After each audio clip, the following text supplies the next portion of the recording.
Hello. Hey, everybody. What's going on? Hope you're all doing well. So, this is yet another episode of Freeform Friday. Hope we're all doing good. It's Friday, and we're live on a Friday. We're actually not going live on a Wednesday or a Thursday or Saturday or Sunday. We're going to give a few moments. My esteemed co-host Allan Greenberg is going to be joining us momentarily, and we got lots to talk about. But hopefully everybody's doing great. Hopefully everybody's doing well. A lot going on tonight while we're at it in the world of wrestling. So you have SmackDown coming up on the USA Network, all the fallout from WrestlePalooza. I don't know if we'll actually have time to really get into that. It was what it was. It really was what it was. And I have to agree with the reviewer who will remain nameless from ESPN. I would have to give the grade in question a C.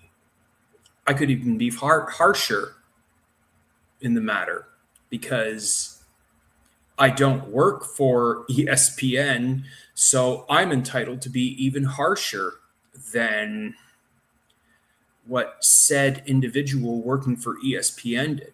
I'm not mentioning his name. You can easily look it up. I'm not going to give him publicity or get him further attacked or accosted than he's already been. We got a great show lined up. We have a lot of topics. I don't know how many we're going to get to, but we're going to try to tackle as many as possible. And Allan is going to hopefully be joining us shortly.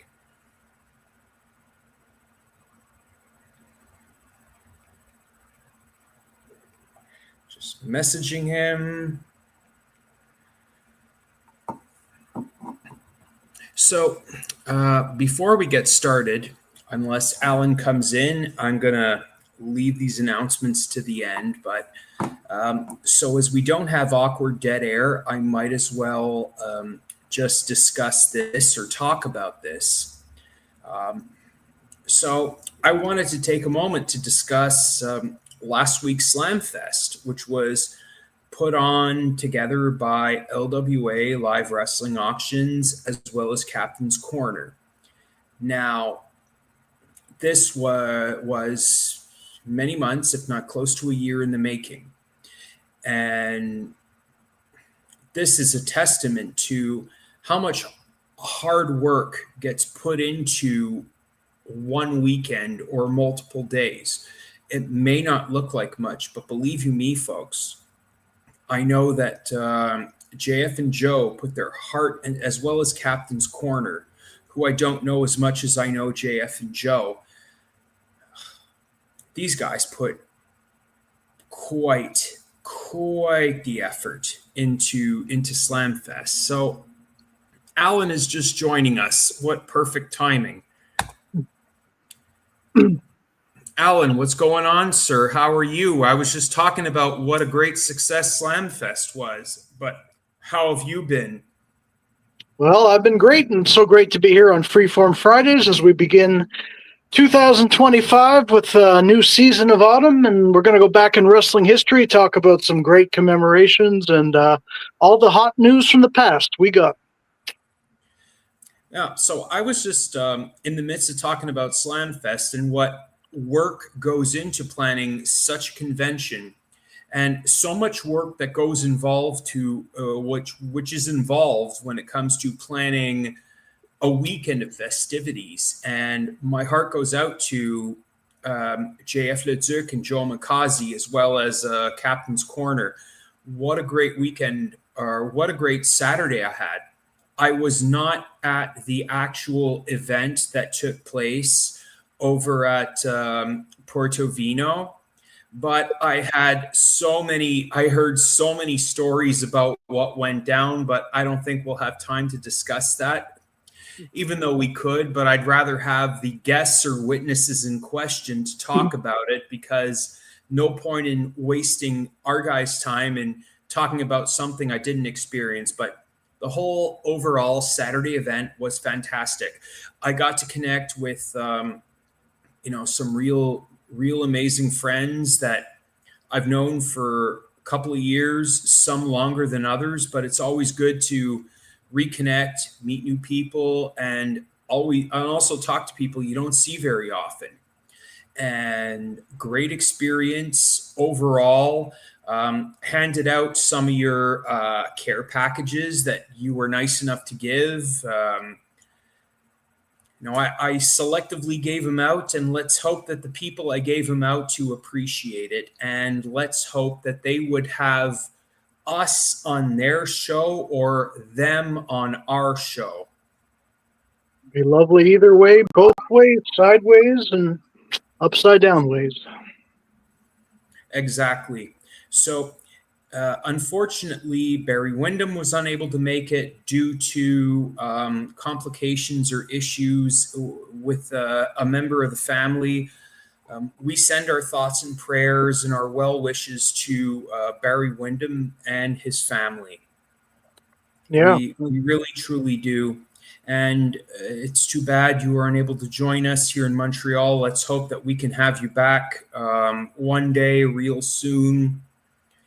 You are a legend. You are a legend, and you are a good man.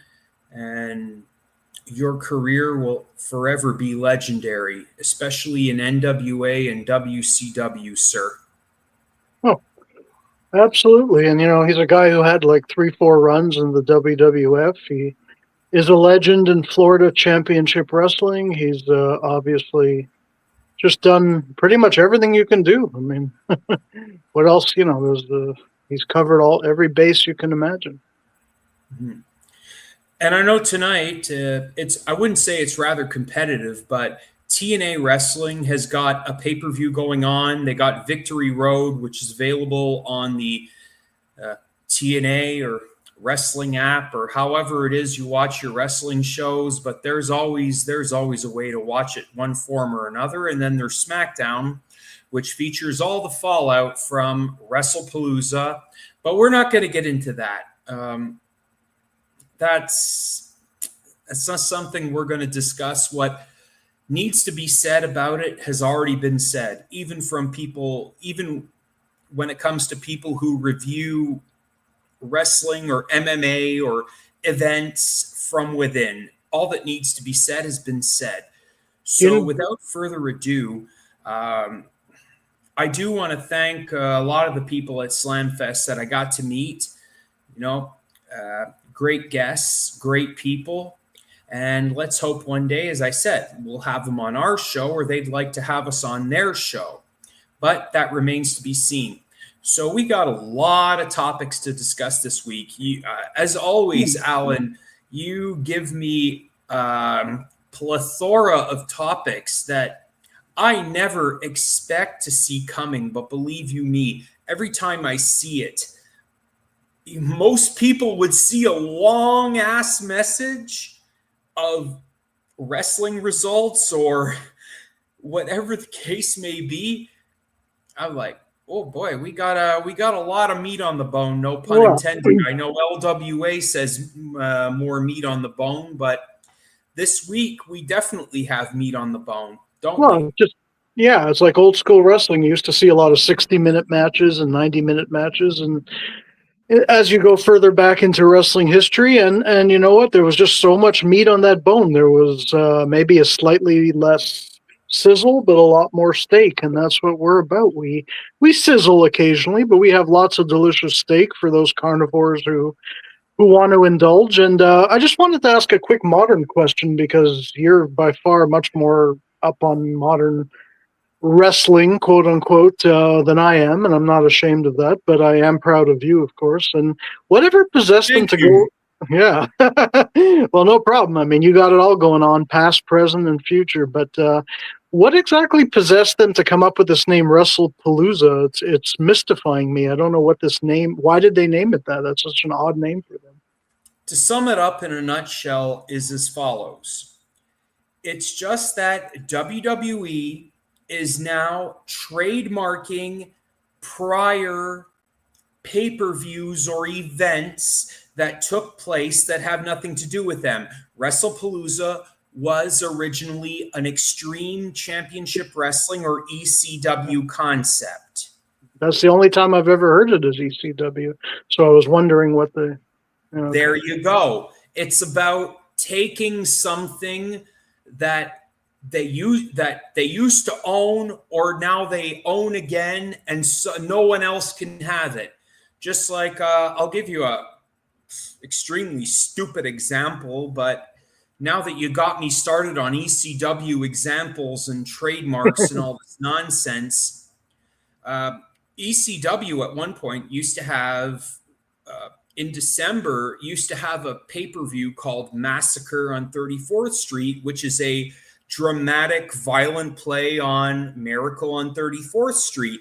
So for a couple of years, WWE around the Christmas holidays used to have a Massacre on 34th Street fight match, or 43rd, 34th.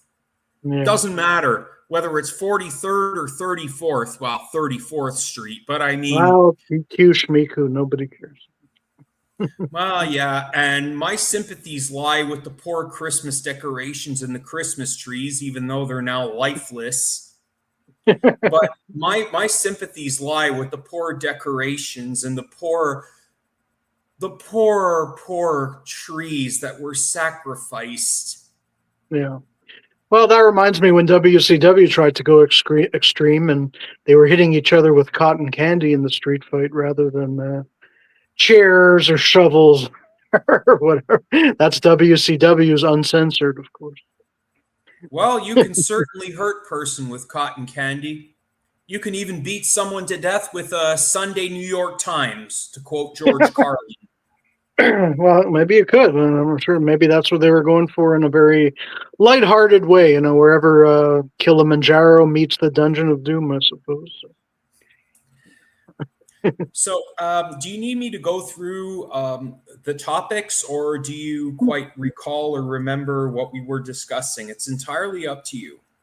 Well, I do recall. I even have a few notes jotted down. So I guess I'll go in order of how I sent them to you, basically. Well, let's make sure we're in the right place. So we're going to start off for event number 1. We're going to talk about the seminal WWF Saturday Night's Main Event taping, which would go down on September 23rd, 1987 in the Hershey Park Arena in Hershey, Pennsylvania. Yeah. So to me, this was the apex. Sorry, you finished? Go. Yes. I mean, I'm not going to, I've realized instead of reading through the results, and going through everything, I'll let you discuss it. So it's like, I think we're kind of finally figuring each other out, even though it took a couple of years to do that, but we're finally doing that. But if you need me to remind you where we're getting at, believe you me, I'm there for you. Well, thank you, David. It's the symmetry and the synergy between us is quite amazing, and slow and steady wins the race. I've always believed, pretty much. So that's what we're doing. It could take a couple years, a couple millenniums, a couple eons, but we're grooving, baby. So So to me, I called it the seminal Saturday Night's Main Event because for me and my fandom back then, this was the most important Saturday Night's Main Event ever for me personally. Not that there weren't other really important ones, and I'm not including the Friday main events. That's a totally different animal because that was prime time. This is late night television, but it's network television. And to me, there was no bigger match. And it's ironic, it doesn't include Hulk Hogan, even though he's on the show in his own match and in a huge angle. But it actually pitted for the first time in front of a big audience, Randy Savage and the Honky Tonk Man. And I don't know why this was so huge, but it was so huge because it was solidifying Randy Savage's babyface turn, which almost seemed improbable too, much like Demolition's. But basically the fans turned him babyface because they just loved him so much, even though he was a heel. And though Randy and Honky had wrestled at different house shows, including in Montreal, In months before that, Randy's babyface turn had not been completely solidified. This was going to do it, and it turned into a wild match because of the Hart Foundation, Honky Tonk Man's stablemates, Bret Hart and Jim Neidhart, of course, Jimmy Hart himself. Even Elizabeth got involved physically for the first time that I can ever remember. And of course, that brought out eventually Hulk Hogan, who Elizabeth dragged out from the locker room. And then you had the meeting and the creation of the Mega Powers. So to me, this was the most anticipated, and also in terms of delivering what was anticipated, to me, the biggest Saturday night's main event of all time. Now, granted, I wasn't really watching when the very first Saturday night's main events were on, although, of course, I caught them later on. But as they were happening, I wasn't a wrestling fan yet, and I just didn't know what I missed. I went back. But for me and just my timeline, this was like the ultimate. And some of the other matches on the show I was excited for too, and not the Hulk Hogan Sika match, which was just there to show the fans that Hogan was in the building. But obviously, it wasn't going to be a great match. And yes, folks, that's Roman Reigns' late father, Sika, that we're talking about, Sika Anoa'i, who basically got himself a title match. I mean, talk about no chance of winning, right? I mean, if Andre couldn't beat him and the one-man gang and King Kong Bundy couldn't beat him, what chance did Sika have, or Kamala for that matter, Sika's tag team partner? But that was just like a throwaway match, I guess, to tell you that Hogan was needed to be in the building. But as I recall, Randy and Honky went on first. I might be wrong about that, but anyway, Hogan was there. That was the low light of the show, but it was just there as a backdrop for the much bigger storyline, which would then last for, well, the better part of 2 years. The Mega Power storyline, second maybe to the Bloodline, is the longest sort of storyline ever in wrestling history, as far as I can tell. The ups, the downs, the everything in between, and the rematches and the WrestleMania matches, and it just led to such huge things. And people who put down the Honky Tonk Man as not worthy of very much stardom, and I'm talking to you, Eric Bischoff, you were wrong, because Honky Tonk Man was pretty much the hottest heel in the business at that time, and he could draw sellouts on top with Randy without Hogan there. I mean, they were able to sell out everything, including Madison Square Garden. I mean, the Forum went nuts. I remember on January 4th when they had that match, they'd wrestled 6 months before, but the angle hadn't happened yet. But I mean, what the biggest regret of a house show I ever missed was the one with Randy and Honky on top, which was January 4th, 88. It was an all-star card from top to bottom. Did not have Hulk Hogan a month before he would lose the world title on the main event. But it was still a stellar card with the Jumping Bomb Angels and the Glamour Girls, Jim Duggan and Harley Race, Billy Jack Haynes and Ken Patera. I don't even know if Billy Jack even made it, because he was leaving at that time. Ken Patera against Demolition. I mean, just top to bottom, like incredible. And he was leaving the WWF, or he was leaving the sanity of his mind? Well, if he was ever there on the sanity of his mind, didn't go full-fledged till years later, but no, Billy had some even dark times around then too. I mean, he was leaving the World Wrestling Federation and would do the most unthinkable thing and turn against the man who helped really build him, Don Owen, in Portland, Oregon, and start the Renegade Rogue Oregon Wrestling Federation, one of the most ill-fated wrestling promotional projects, especially because it had a lot of big names attached to it. Basically made a broke man out of Billy, who was quite rich before this. Also, he says Hulk Hogan didn't show up when he launched his new gym in Oregon. So a lot of bad things and good things, and things were converging for Billy. But no, Billy was leaving the World Wrestling Federation. Many stories say that he was actually fired.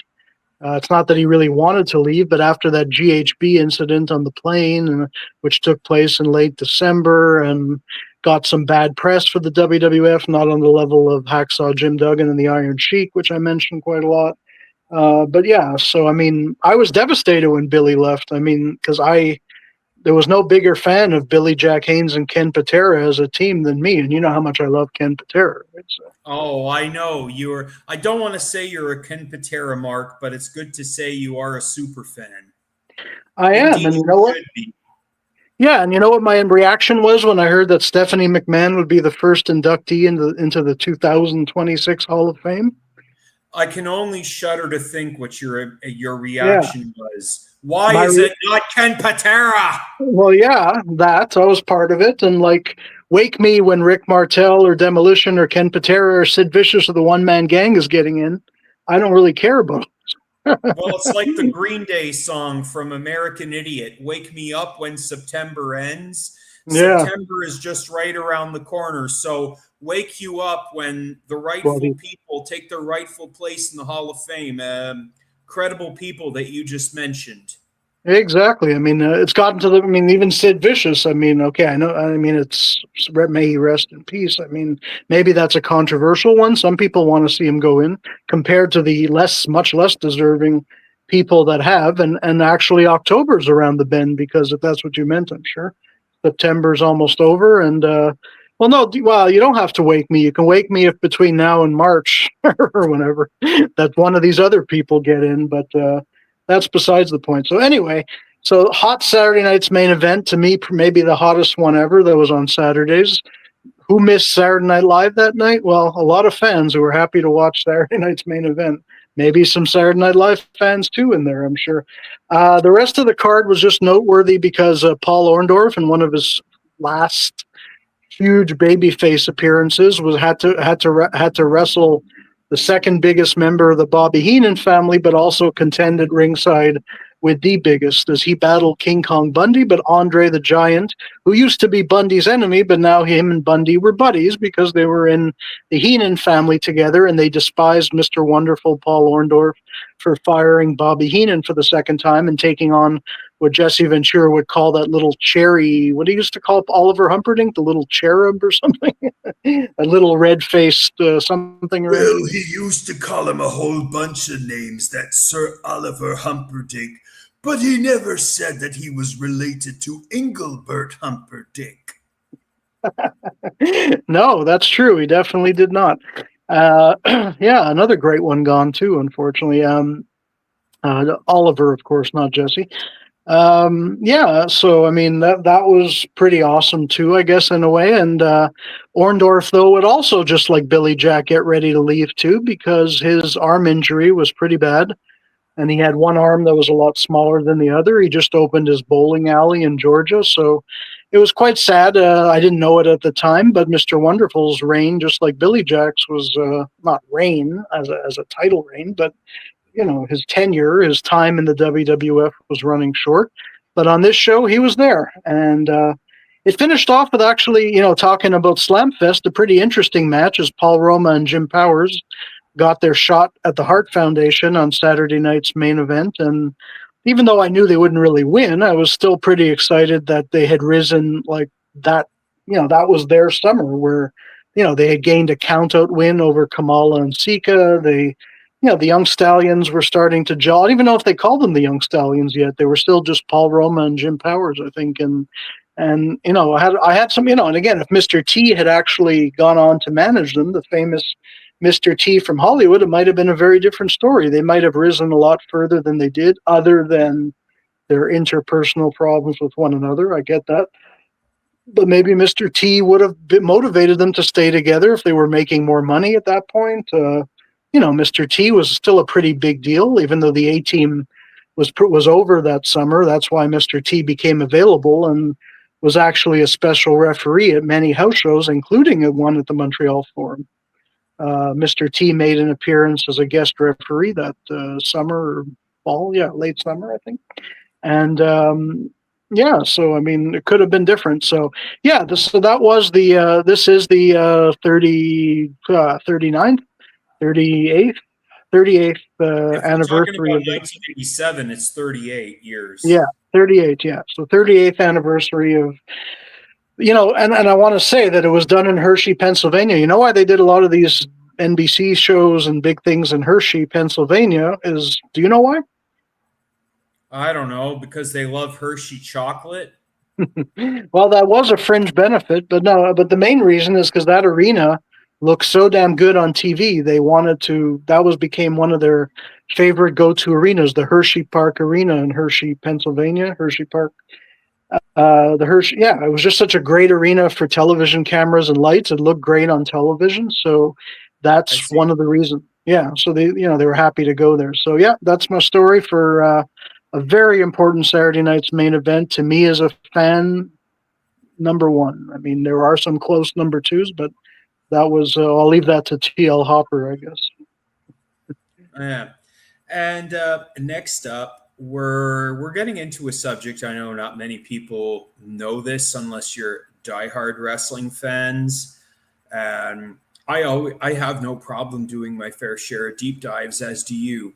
So this is going to get to the point where maybe we might lose our audience, or maybe some people that have never heard of this event are going to be interested and go out of their way to try to find this event. So we're going to next dive into New Japan Pro Wrestling, which presented Battle Out of Autumn 1992 at the Battleford Arena on the 23rd of September in 1992. Yeah. So basically, this show was in the midst of when WCW was doing their working agreement with New Japan, and you would see the month after, of course, on that infamous Halloween Havoc show that Bill Watts ran, probably the first event that was a completely Bill Watts conceived pay-per-view. It stands as one of the worst pay-per-views in history. It's on the list.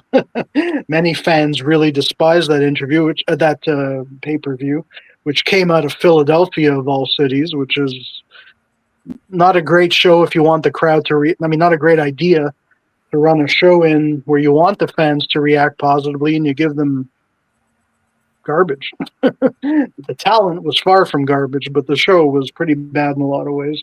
Anyway, there were some Japanese stars who came from New Japan on that show, but a lot of the WCW stars were going to Japan that summer and fall. There was a lot of talent training going on.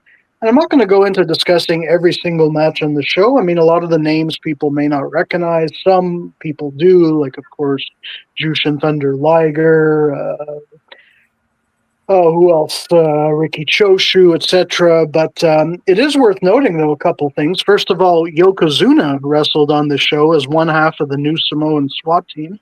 He was working still as the Great Kokina, and this would be not even a month before the Head Shrinkers, Samu and Fatu, and Yokozuna would debut at the same time in the WWF, which, of course, especially Yokozuna's debut had, of course, serious implications with the direction of the company, and he became the top heel in the company not that much later, not that much after this, but basically he was finishing up his commitments in Japan. He teamed up with Fatu or Samu, one of the Samoans. I think it might have been Fatu, the future Rikishi. And they were Rikishi Fatu. Right. So, that's notable, too, because in a way with WCW stars on this show, the Samoans were about to go to the WWF and make a huge name for themselves. Well, certainly Rikishi did later, and the Head Shrinkers did to a degree, but of course Yokozuna did. Why the show is probably notable for, let's say, American fans is for the semi-main event and the main event. The prestigious IWGP Tag Team Championships were on the line, and you had the Steiner brothers, who were the champions at this time. They had defeated the Japanese team a few months before, maybe even a month or two before. So the Steiner brothers were really at their peak. And of course, today people are watching Rick's son, Braun Breaker, in the WWE, but this is Dad at his peak, teaming up with the always colorful Scott Steiner at a time when Scott was not colorful. He was just damn incredible in the ring, and they would defeat the two Japanese well-known because they had been in America, Hiroshi Hase, who had not only wrestled in WCW, but he had done other things too in America, I believe, and of course Kensuke Sasaki, who would wind up in a very famous team that year with Road Warrior Hawk after the Legion of Doom left the WWF. And Hawk and Kensuke Sasaki would wrestle as a very successful team in Japan called the Power Warriors, as I recall. So Kensuke Sasaki he was in WCW a lot too. I mean, I don't know if you remember Kensuke Sasaki having a bunch of matches on WCW television. But wasn't there a tag team where Road Warrior Hawk was paired up with Kensuke Sasaki and they were called the Hellraisers? Or am I Was it the misconstruing? Hellraiser? Am I Oh, yeah, no, I think it misconstruing? was. Yeah, no, you're right. I mean, sorry, I had it backwards. No, Hawk and Kensuke Sasaki was called the Power Warrior. Hawk was the Road Warrior, and together, I think they were called the Hellraisers. Maybe that was Yes, it. because I do recall watching a Japan Super Show pay per view on a Saturday afternoon.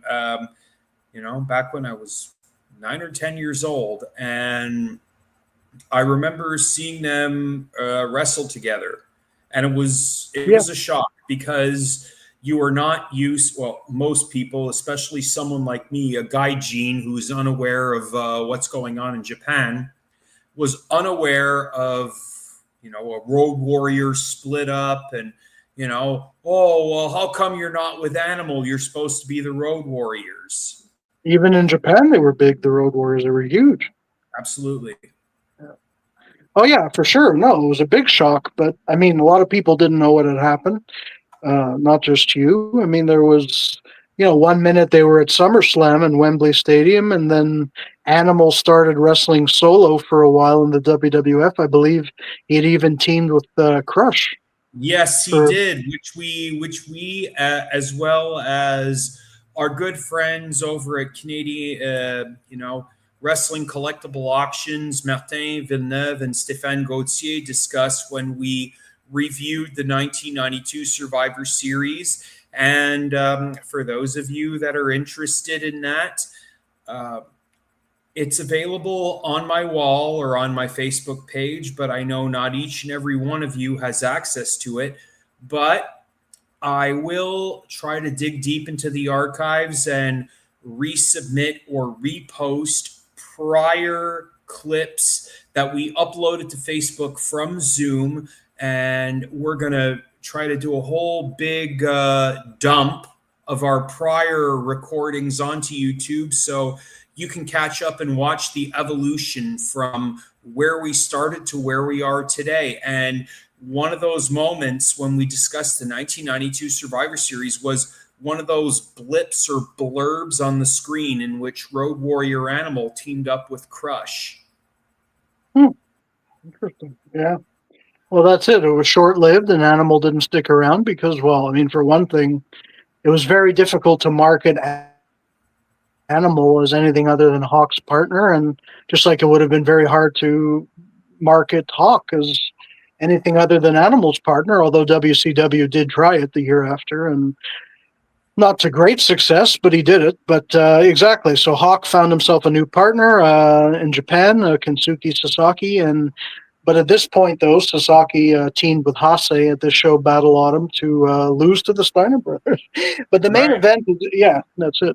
But the main event is quite noteworthy because it was for the NWA World Championship, not even the IWGP Championship, which had been defended earlier in the night when Scott Norton, speaking of Americans who made it big in Japan for a while, very big in some ways. Some ways he was bigger in Japan than he was here, actually.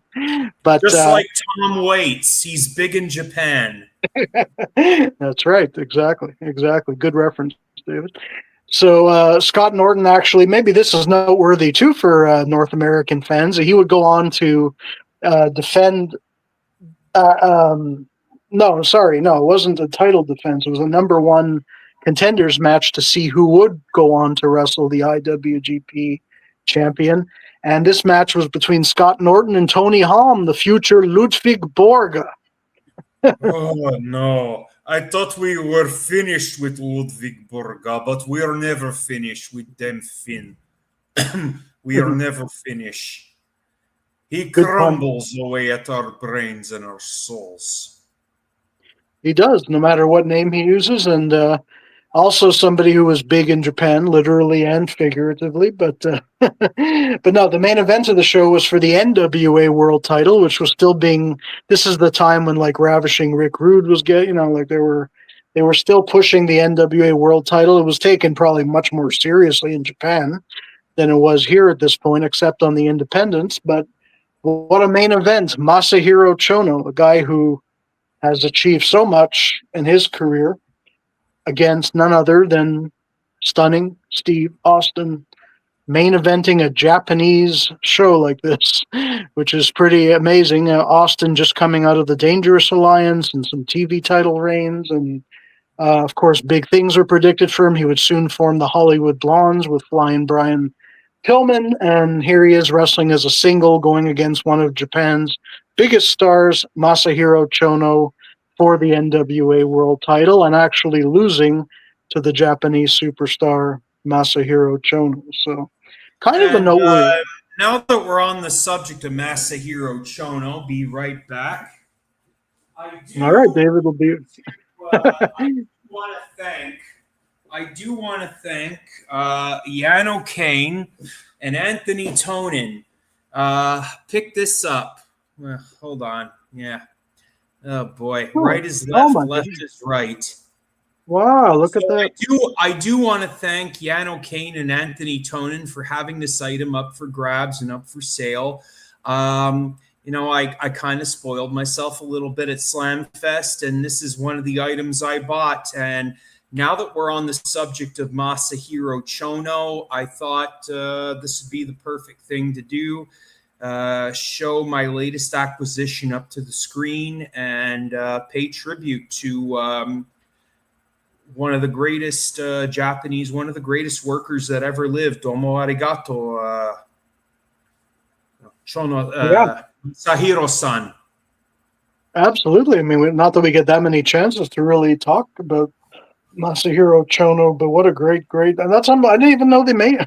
I didn't even know they made such a. That's amazing. That's great. Yeah, but these are some really extremely rare items that you find in Japan, and these are items that you pick out or you get out of a vending machine. Now, these are the kinds of vending machines that you see here and there, where you have to put a few quarters or a few tokens in, and you get to pick out a stuffed toy that you want to give to somebody. It's kind of one of those deals.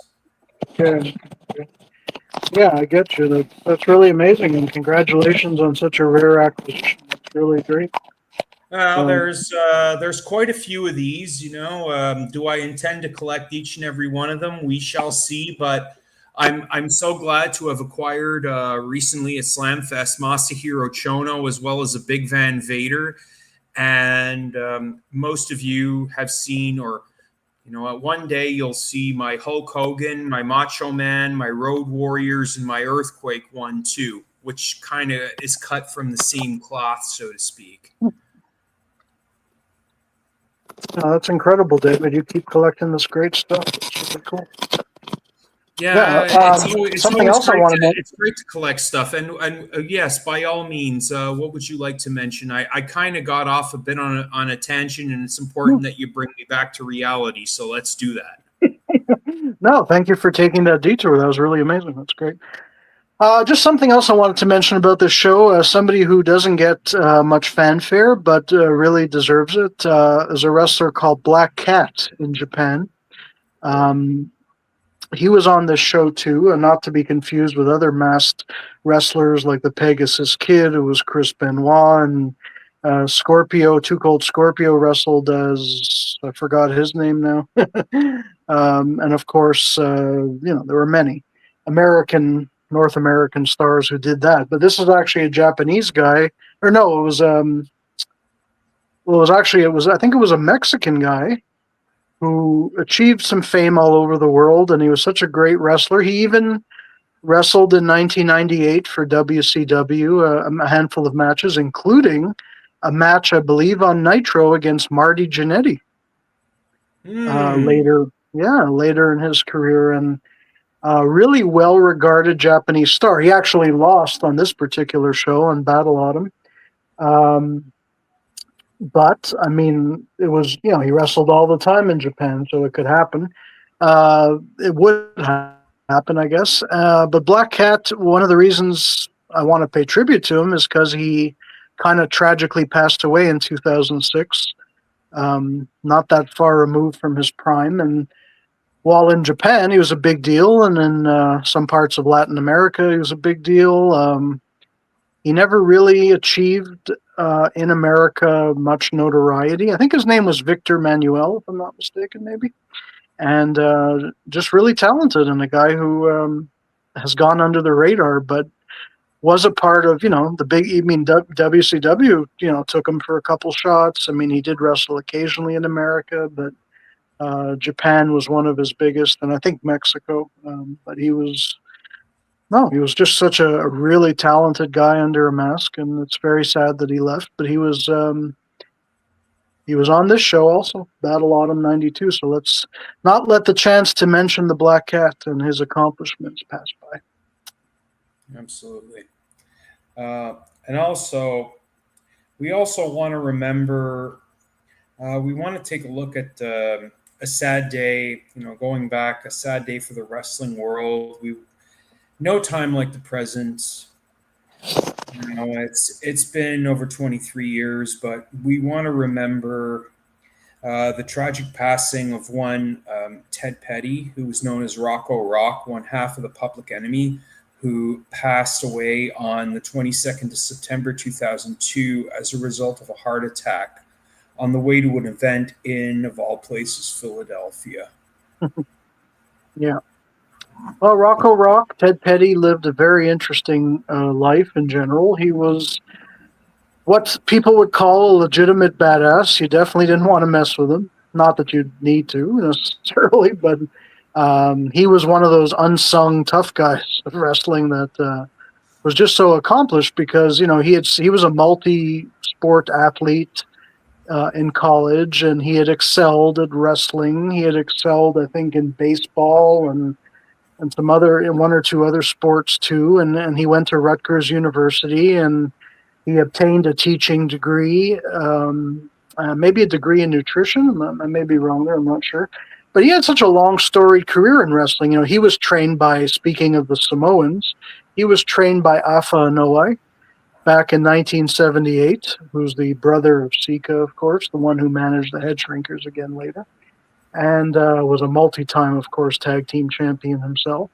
And Ted Petty, he became famous when ECW rose with Public Enemy in 1994, but he'd already wrestled for 16 years, and he had a beloved masked character known as the Cheetah Kid, which wrestled throughout a lot of the 80s, the early 90s, even won a few titles. And he actually wrestled as the Cheetah Kid, both briefly in WCW and the WWF. Some people don't know this. He was on WCW television in 1990 at a time when they were bringing in a lot of masked characters and lesser people who weren't as well known. This is, I think, when Ole Anderson really took over for the first time there, and you were getting the Star Blazer and the Juicer and Big Juice, and you were getting the Juicer and the Big Juice. I'm not even going to bother to point out the irony in that. No, perhaps not necessary. And you're getting Zan Panzer and a lot of these people who, Brad Armstrong became the Candyman, as we talked about last week. And who can taste the rainbow? Taste Brad Armstrong's rainbow. Indeed. So the kids at ringside love that, I guess. And so you're getting a lot of that stuff. Doug Furnace, though, was an example of a very serious wrestler. I mean, one of the strongest men in the world, who could also deliver one of the highest flying drop kicks in the world. But at this period, you also even had the Cheetah Kid. Now, the Cheetah Kid is revolutionary, too, not because of the gimmick, but because he did a lot of the really high-risk aerial moves that were not seen in America much at all. I mean, this is before Jushin Thunder Liger, even the Great Muta. I mean, he was from like 1986 or so onward. He was lighting up the Northeast independent scene. His matches with Tom Pritchard were talked about for many years. They were? They were. That's right. The Body Donna, Dr. Tom Pritchard. Well, you forgot the heavenly body and the amazing wrestling teacher, Dr. Tom Pritchard, the better side of one Bruce Pritchard. Yeah, definitely that in ring, maybe out of the ring too, and yeah, that's the same one. But this is the Tom Pritchard of the days when he was like a star in Continental Wrestling, and he was doing a lot of those early independent shows that were peppering the Northeast in the late 1980s, and often his opponent was the Cheetah Kid. I can still remember flipping through many wrestling magazines, and a lot of people were talking about the Cheetah Kid versus Tom Pritchard. They had pictures of their matches, let's say taken by George Napolitano or one of the Bill Apter people, or who knows, but Cheetah Kid and Tom Pritchard. And I always asked myself, who is this guy? Because, wasn't on TV. The only time maybe I saw him on TV was at the end of the 80s in Mario Angelo Savoldi's ICW, which was coming out of Maine, the same one that had Tony Atlas and Kevin Sullivan and a lot of those guys, the Tasmaniac, Taz and all that. But before that, I hadn't really seen the Cheetah Kid live, and not only live, but I mean on television. And in 1990, he wrestled, I think, for Joel Goodhart in the TWA, which would be the predecessor, the Tri-State Wrestling Alliance, TCW, and he won the Brass Knuckles Championship, which I guess is like an early version of the hardcore title or what have you. And he had done kind of well for himself, but he hadn't really made much money. He got a lot of notoriety, but he was working the small circuits, and the pay was pretty anemic, so it was time for a gimmick change. And of course, he became Flyboy Rocco Rock, and him and Johnny Grunge lit the wrestling world afire, and a couple tables maybe afire too, and a lot of steel chairs and everything else for ECW, and famously won the tag team titles a few times, were involved in that famous match with Terry and Dory Funk Jr. Of course, they lost the tag team titles at one point to Mick Foley as Cactus Jack when he was teaming with Mikey Whipwreck. These are some of the biggest moments of the ECW run that they had. And later on, the big leagues would pick him up, and both WWF and WCW were vying for them in 1995, and they chose WCW, of course. And WWF guys they had a lot of heat toward them, but they didn't like the fact that Public Enemy apparently chose WCW a few months into the reign of Monday Nitro, or the tenure of Monday Nitro. And sure enough, when Public Enemy eventually made it to the WWF, they had a lot of heat in the locker room because a lot of these people didn't like that they had chosen WCW just when the Monday Night Wars were slowly reaching their apex. And so they were thought of as having made the wrong choice. Actually, they did make the wrong choice in a way, because they weren't treated that great in WCW. Eric Bischoff, WWF, I think, which I wanted to get to. Yeah, you can do that too. But I can remember in WCW, there was a lot of excitement about their debut, but it was mostly downhill from there, not because of Rocco Rock or Johnny Grunge, but they were not favorites of Eric Bischoff, as I recall, which back then was basically the kiss of death if Eric Bischoff didn't love you. And I guess, talk up their WWF run. Well, there's not really much to talk about. All I can say is this.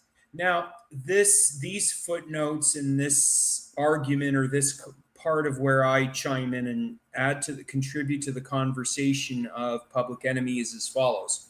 Now, this is not something in which I did my own research, yet I did, from having watched the Forever Hardcore DVD, which is a wonderful complimentary viewing item if you enjoyed the rise and fall of ECW. So it's another point of view about the same topic that WWE released in 2005.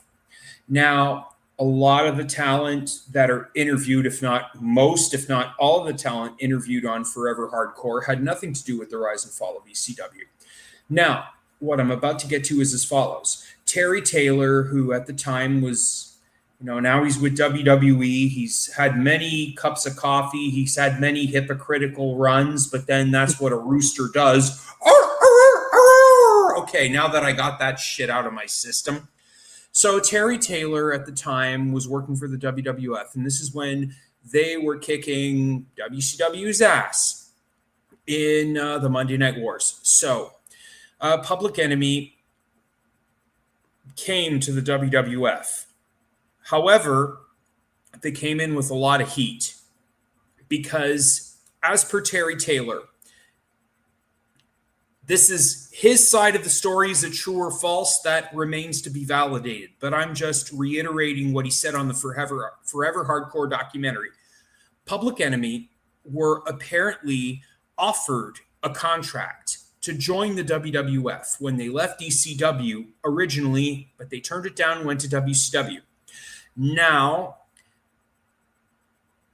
things change and they decide to make the move.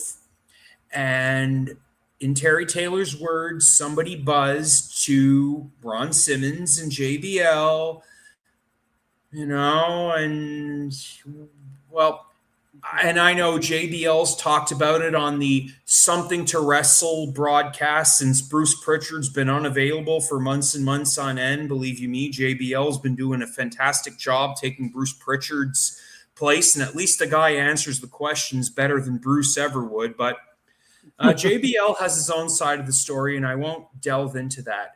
But there was a misunderstanding or a miscommunication. As per JBL, it seems that Public Enemy didn't want to do certain things that were discussed in the locker room, and they wanted to do another. So this is where, the APA, the Acolytes, who were part of the Ministry of Darkness at the time, were told to legitimately shoot and beat the living shit or crap out of Public Enemy. So Terry Taylor claims that he had to convince Public Enemy to be one of the boys and take this beating that was going to be bestowed upon them. And on the DVD, on the documentary, he said, Vince McMahon always says, I don't give guarantees. I always give opportunities. Everybody has a chance to work for me and be successful. Public Enemy never stood a chance. They were brought in, humiliated, and fired, blah, blah, blah. Well, this is the thing. Nowadays, when I hear all of these said interviews, when it comes to recollections, memories, or a side of the story, everybody always says, and I've said this many times on this show or individually to each and every one of you or some of you, there's not two sides of a story, there's three. There's your side, there's the other, there's this side, there's that side, and then in the middle, there's what really happened or there's the truth. Well, absolutely. But are you saying that the Public Enemy were warned ahead of time by Terry Taylor, according to Terry, that this was going to happen and they were just told to take it? That's what Terry Taylor says. Now, was that the actual conversation that went down in the locker room or in the shower, which is a de facto office? Forget about what the actual purpose of the shower is, to bathe yourself. Mm-hmm. No, but this is the story that Terry Taylor tells on the Forever Hardcore documentary. Yeah, I just find it kind of ironic because, well, Ron Simmons is a legitimately tough guy, but I mean, Rocco Rock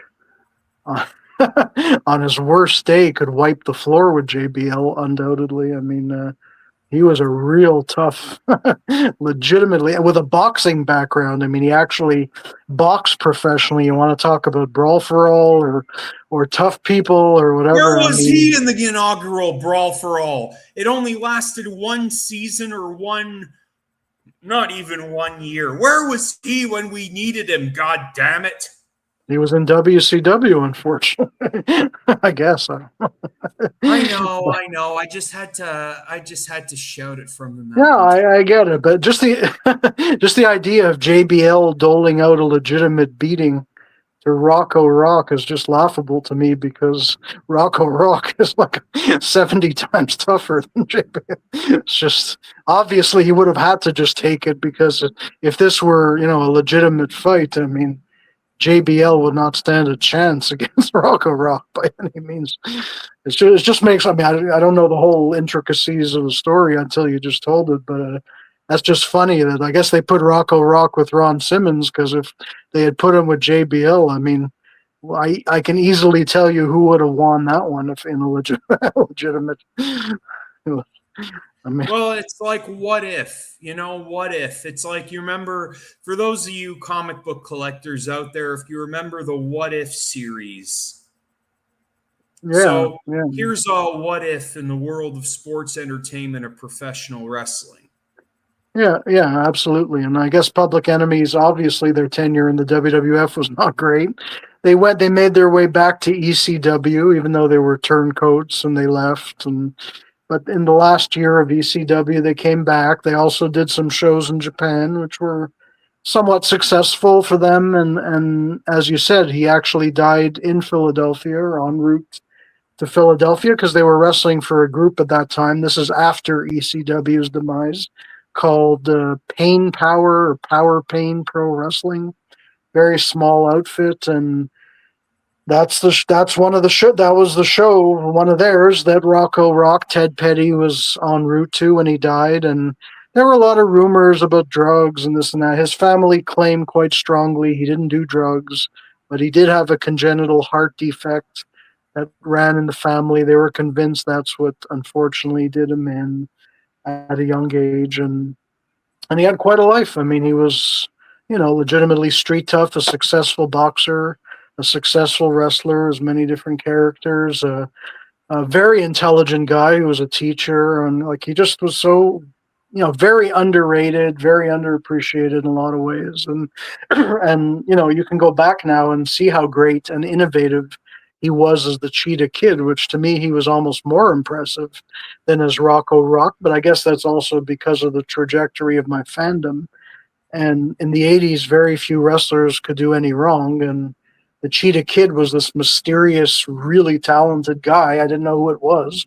I didn't even know, even if they told me it was Ted Petty, I wouldn't have known who Ted Petty was because he had never been, wrestled for the big two or the big three, AWA, or, I mean, or that I knew of, or for sure not WWF or NWA. So, oh yeah, a memorable character he also had. I'm sorry I forgot to mention this. He was briefly known as the South African Colonel de Klerk, which is a very, very interesting character. Hmm. Yeah, in the NWA near the end of 1990, when they were doing the Pat O'Connor Memorial Tag Team Cup, which we talked about on a previous episode, and what happened on Clash of the Champions in November is you had the team of Sergeant Kruger and Colonel de Klerk. And de Klerk was Ted Petty. And they won their match at Clash of the Champions to advance to the finals or the tournament, the quarter and semifinals at Starrcade, where they unfortunately didn't make it very far. But the Colonel de Klerk was kind of, this is 1990. We're doing a South African apartheid gimmick, much like Colonel De Beers was doing, but without all the character development or the interviews. It was pretty interesting, but it shows the versatility of Ted Petty. And I remember that Colonel de Klerk character had some pretty awesome moves for a guy I'd never heard of before. So little did I know at the time it was Ted Petty. Well, you are amazing me because I never heard of this gimmick ever in my entire life, and I'm sure most of our viewers that are watching now or will watch later have no idea. But as we say, we learn something new every day.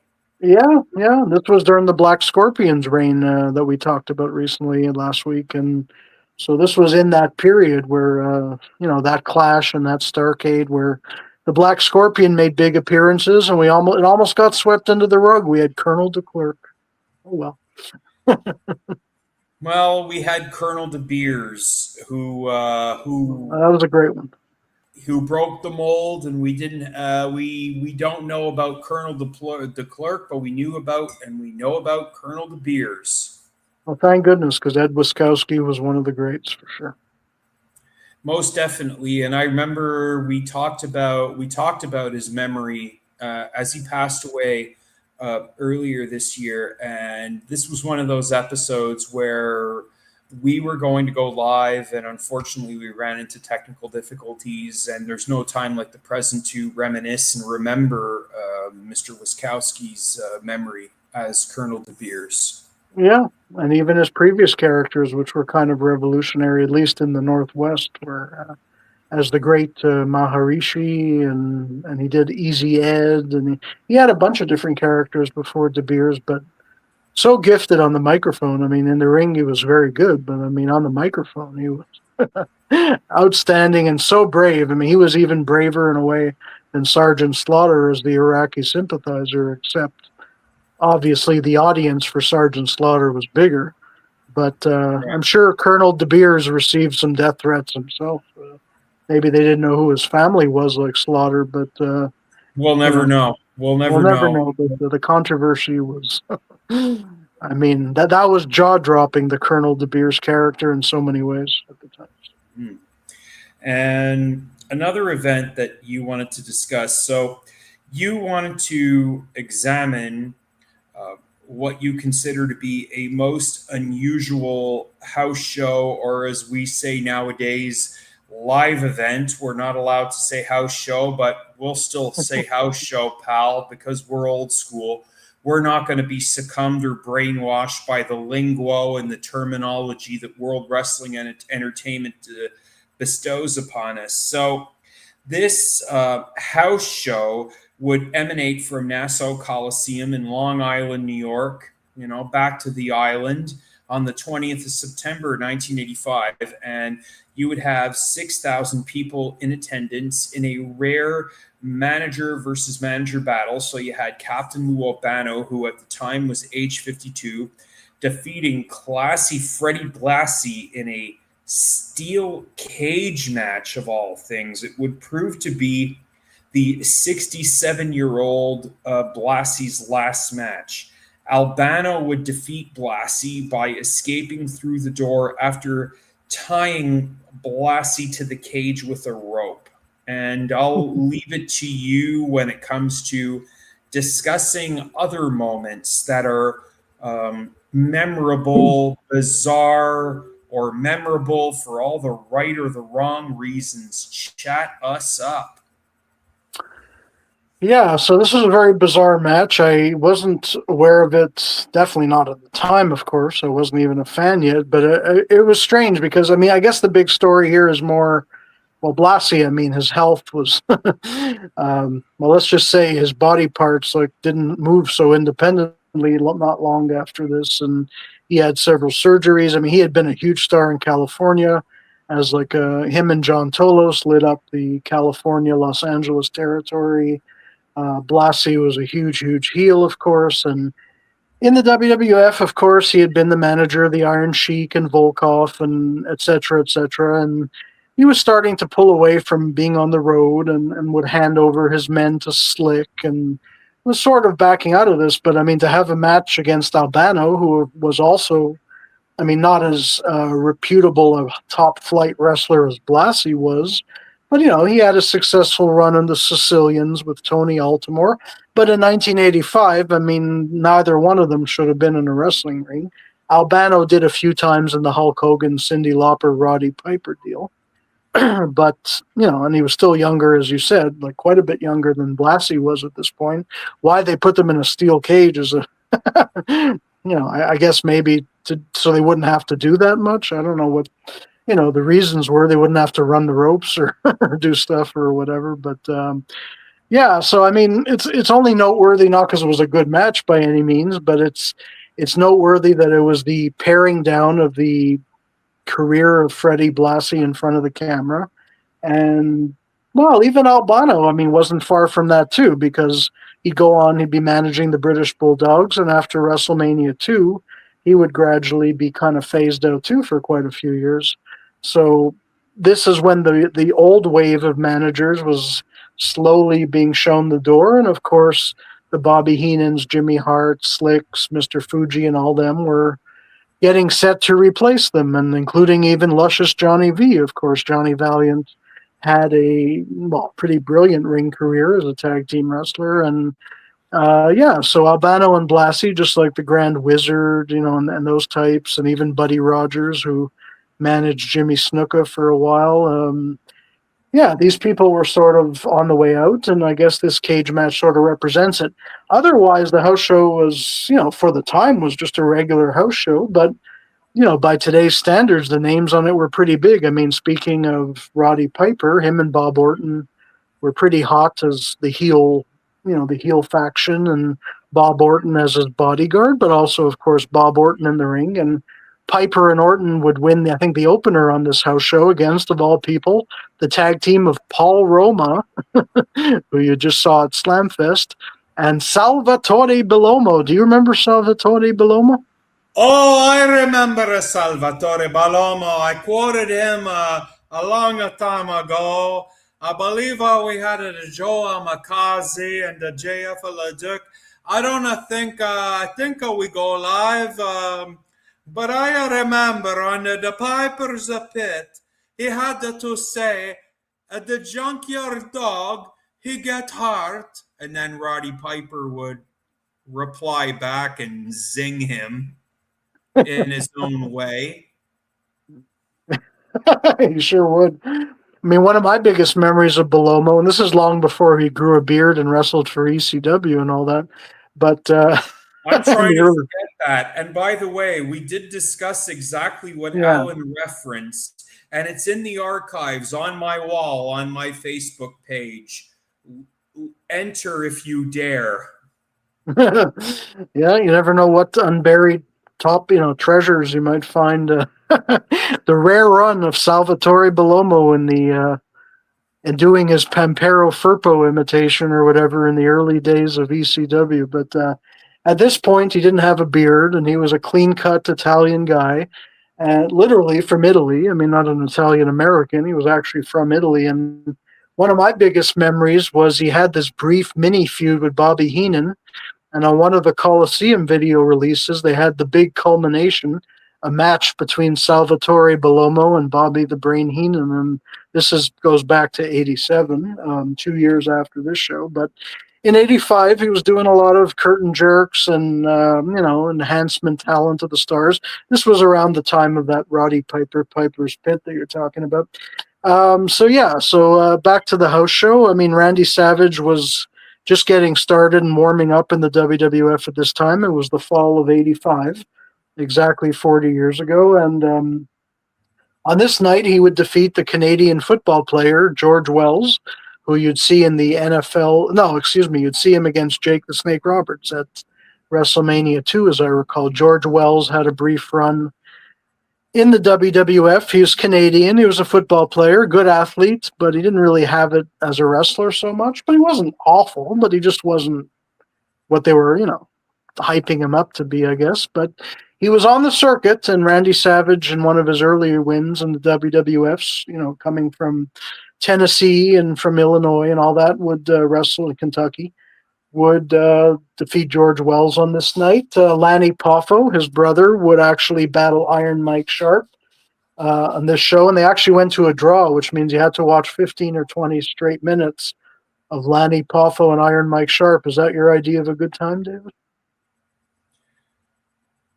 No, I have plenty of other ideas of what a good time is, and Lanny Poffo and Iron Mike Sharp ain't one of them. No. I mean, may they both rest in peace. They were both fantastic talents, but, again, it's just time killer. It's like a popcorn match or whatever. SD Jones. Fart. Yeah, there you go.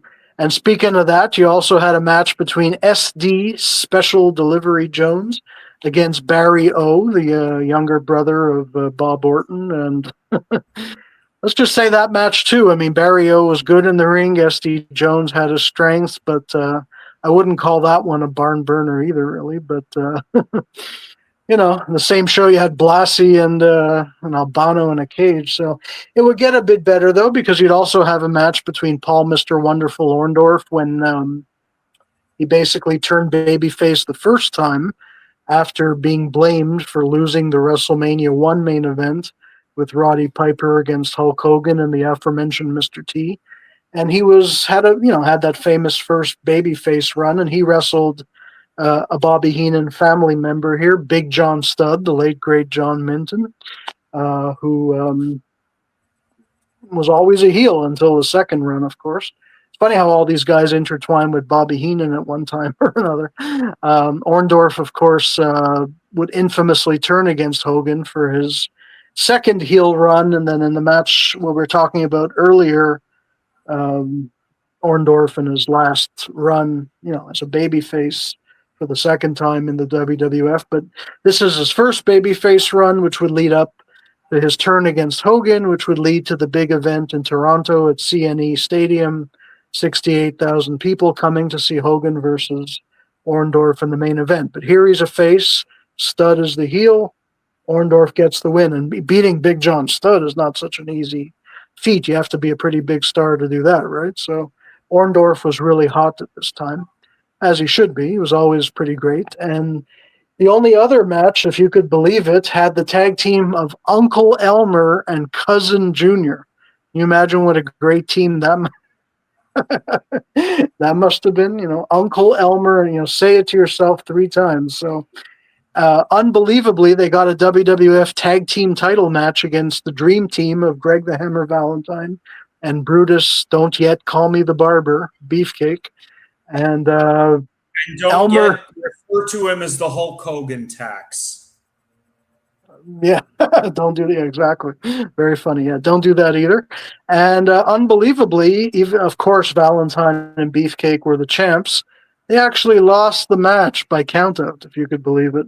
Uncle Elmer and Cousin Junior defeated Valentine and Beefcake. Now, Uncle Elmer was a big dude, as we know. Very controversial guy, Stan Frazier, who made his name in the Memphis territory. And of course, I think around WrestleMania 2, when he wrestled the late Adrian Adonis, he would kind of disappear not long after that. He's the one who had the famous wedding, right, with Miss Vicky? Miss Vicky? No, yes, and the infamous wedding where Piper interrupted, "You stink, everybody stinks." That whole thing. Exactly. He's probably more well known for that than just about anything else, and was also on the infamous list of the people Andre the Giant did not like, along with Savage, the Iron Sheik, even Jake for a while, the Warrior, Bam Bam Bigelow. But Uncle Elmer was on that list too. Andre absolutely disliked Uncle Elmer. I don't know the reasons. I have a few. People from your show. You're more disgusting than me. Oh. Exactly. So probably the least famous on the list of people Andre disliked, but he was on it for sure. So the late, somewhat great Stan Frazier, Uncle Elmer. So that was this house show, which the highlight by all accounts was the weird steel not the best match on the show by any means, but for them to erect a steel cage to watch poor Fred Blassie, who was almost 70, wrestle Lou Albano. So it was probably as bad as you would expect, like the Jim Cornette versus Paulie Dangerously match at Great American Bash 89. So that's what it was. That's another story for another time. I don't know if we're ever going to discuss that, but if we do. In July, in July. Okay. Next Maybe. July, mark your calendars or don't. Gutsing, yeah, exactly. The glory days, Great American Bash 89. Okay. So then, we got a couple other things we're going to talk about. Learning the ropes. So, a Canadian-produced situation comedy starring NFL football star Lyle Alzado as a high school teacher. Alzado as a high school teacher who moonlights as a professional wrestler, debuts on CTV in Canada and in the United States in syndication in September of 1988. So this program features stars from the NWA and will have a 1 year or 1 season, 26 episode run. Now, this is news to me. And again, I was about 4 going on 5 years old. So I was not exactly well aware of what would be ongoings or comings and goings on network television, as you were much more aware of it than I was. So this is news to me and news to most of us that are watching at this time. Tell us a bit about it. Yeah. Well, I know when I first heard about it and started seeing previews. I mean, obviously, CTV is Canada's most successful television network. Not that there's a huge amount of networks, but how this was really exciting at the time for me personally, because I was like, wow, there's going to be a situation comedy, a sitcom. Pro wrestling is going to be a surrounding theme, maybe not the entire focus of it, but the wrestling thing is supposed to be a major part of the storyline. And the guys from the NWA, which I could only see in French at the time, here in Montreal on television, En were, RDS, soyez-y, mesdames et messieurs, mesdames, messieurs. well, t'as raison partiellement, mais je dois te corriger un petit peu parce que OK. c'était pas RDS. Blondin, il n'était pas là, c'était Charland au lieu de Marc Blondin. No, it wasn't even that. It's just that it wasn't LDS, which I don't even think existed then. Maybe, or maybe it C'était did. QS 4 saisons, Yes, peut-être. that was it. That was it. OK. Là, on se parle de vrais Québécois. La lutte québécois avant RDS, hostie. Right. That's right. And if you were a really naughty kid, you might want to watch Bleu Nuit, the Blue movies that aired right before it late at night. This was. Oh, que oui, on connaît ça, le bleu de nuit. Même les anglophones, mesdames, messieurs. You're familiar with Bleu Nuit, I guess. I am, and quite a few anglophones that I remember from way back when remember Bleu Nuit too. Yes. See, the closest thing to watching French television we ever had, or we ever cared to watch. Yeah. Well, there was a lot of French stuff going on. That's for sure. I mean, it was. I couldn't believe that was shown on free television. Like, not, there were anybody who happened to be awake at that time or had a VCR and could record it would actually have access to it. And the French NWA Worldwide, or NWO, there's a Freudian slip, NWA Pro show would be, so yeah. So all of a sudden these NWA guys were going to appear on my TV screen in English as actors, but also as wrestlers. So the storyline of the show is Lyle Alzado is, I think, just like he was in real life, as I recall, played no, excuse me. I mean, in real life, he was a football player, but he was a teacher who moonlighted as a professional wrestler in the show. So by day, he would teach school at night, much like George the Animal Steel did in real life. He would put a mask on, ergo his students wouldn't recognize him, not to mention his employers at the school board, and he would wrestle as the masked maniac in the evening. And when he would wrestle in the evening, his opponents were NWA guys. Tully Blanchard was on the show, Ric Flair was on the show, Ivan Koloff, Dick Murdoch, the Road Warriors, who we talked about before, a veritable cast. That I mentioned Nikita Koloff. Nikita Koloff was on the show. It was really pretty incredible. And this show was actually filmed in Toronto, with Lyle Alzado and two young actors who some people may recognize from other things they did. One of the earlier stars of the Degrassi franchise played the daughter of Lyle Alzado, Nicole Stoffman. For those of you who used to watch Degrassi in the 80s, not the newer version. Not me, but maybe some of you did. But you heard of it, right? So. Yeah. Well, the closest thing was Degrassi, The Next Generation, but I do remember talk about Degrassi High, which was very popular here in Canada. Yeah, there were a few installments of it even before Degrassi High, exactly. So there were 3 installments of the old generation, and then, of course, later came the new generation. But the actress who played the teenage daughter of Lyle Alzado was on the original Degrassi incarnations up until the junior high one. So anyway, the actor who played his son was Yannick Bisson, who went on to be kind of a well-known actor. He's in the Murdoch Mysteries. You know the Murdoch Mysteries? Yes, Yannick Bisson. He plays Detective Murdoch, if I'm not mistaken.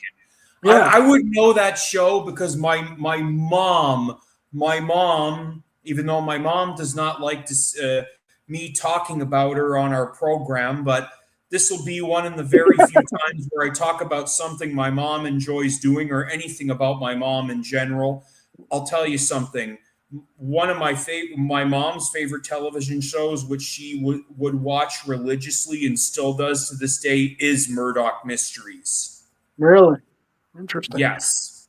Well, we were just talking about Captain Redneck Dick Murdoch on Learning the Ropes, and here you have the actor who would go on to play Murdoch in Murdoch Mysteries as the teenage son in this situation comedy with Lyle Alzado. And the show was not like particularly great, but the wrestling segments were pretty cool. I mean, and when Lyle Alzado had his wrestling scenes, it wasn't Lyle Alzado doing it. It was none other, talking of the Brawl for All, Steve Dr. Death Williams, an NWA wrestler at the time, would portray the masked maniac underneath the hood. How's that for a tidbit? Interesting. Yeah. Interesting.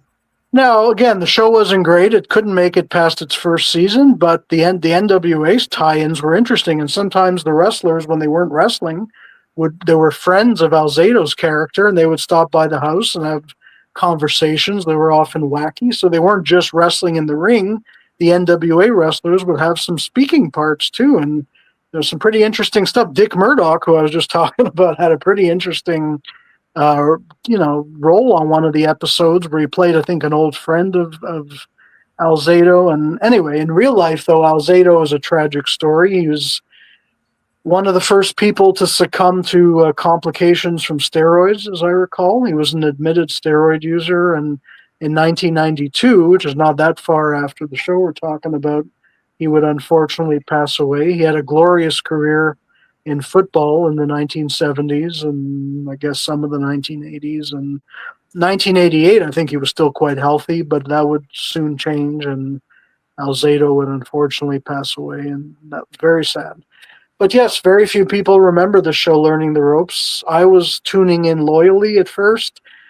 The show wasn't great, admittedly, but seeing the NWA wrestlers intertwined with this, and like we're actually staying at the hotel that I used to stay in Toronto when I used to go, like very occasionally, like this was like a real mark out for me. I mean, the mark in me was super excited. I was, and getting to see the NWA guys in English, which except when I started getting videotapes, which I couldn't do in Montreal, see them in English otherwise at the time. So, no, I was just like, wow, I just couldn't believe this was happening. And even though the show wasn't great, the fact that somebody at CTV or whoever put this all together thought that this could fly was, pardon the pun again, was a very interesting concept. And for those who do want to check it out, a lot of episodes are available on YouTube. Believe it or not, they're there.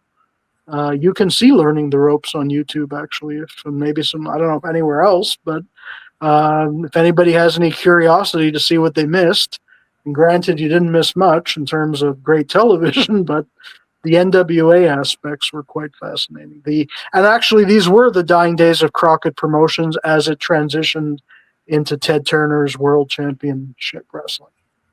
I'm gonna sound like Homer Simpson when it comes to that.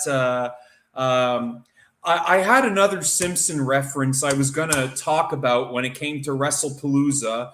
Maybe I'll discuss it, maybe I won't. But now that we talk about that, it's like Homer Simpson when it came to that episode of their play on Lollapalooza, Homerpalooza.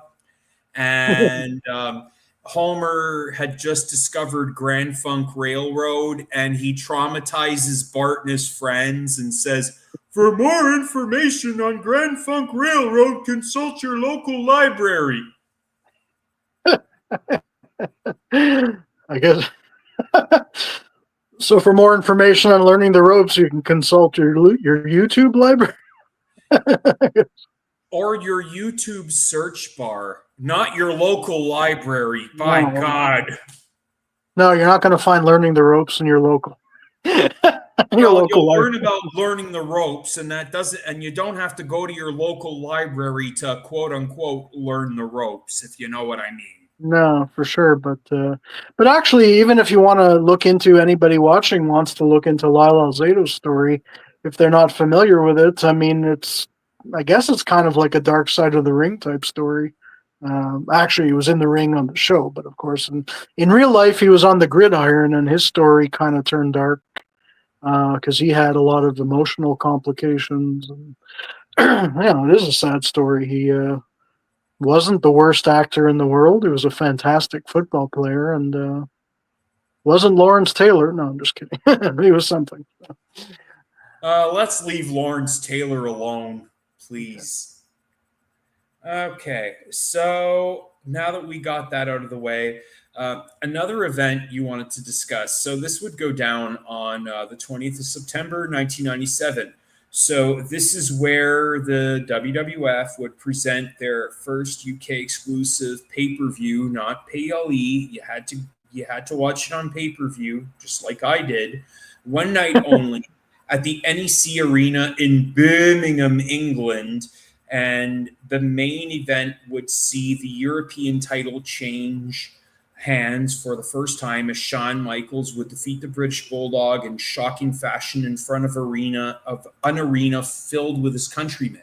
And to throw salt into the wound, Davey Boy's sister walked into the ring, and at that time she was battling cancer.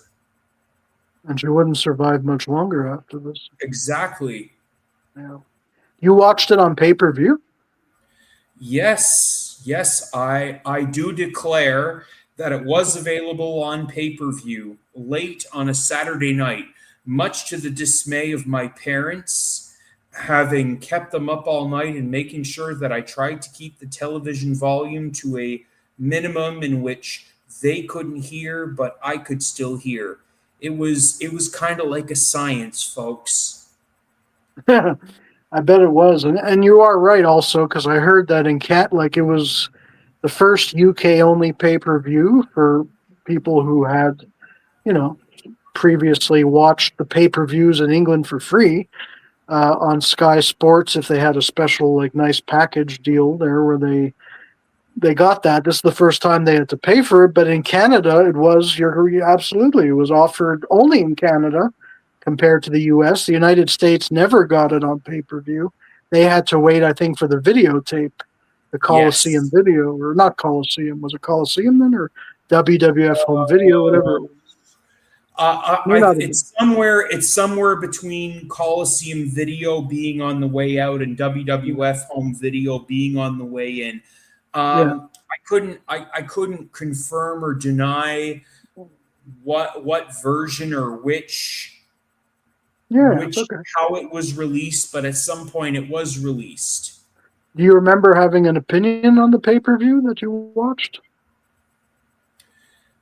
I mean, not really, no. I mean, I was just 13 going on 14 years old watching it, and I didn't really understand or know what I know now about the wrestling business. I was quite naive, and I don't have the opinions that I have today, Yeah, but being a well, young adolescent, naive teenager.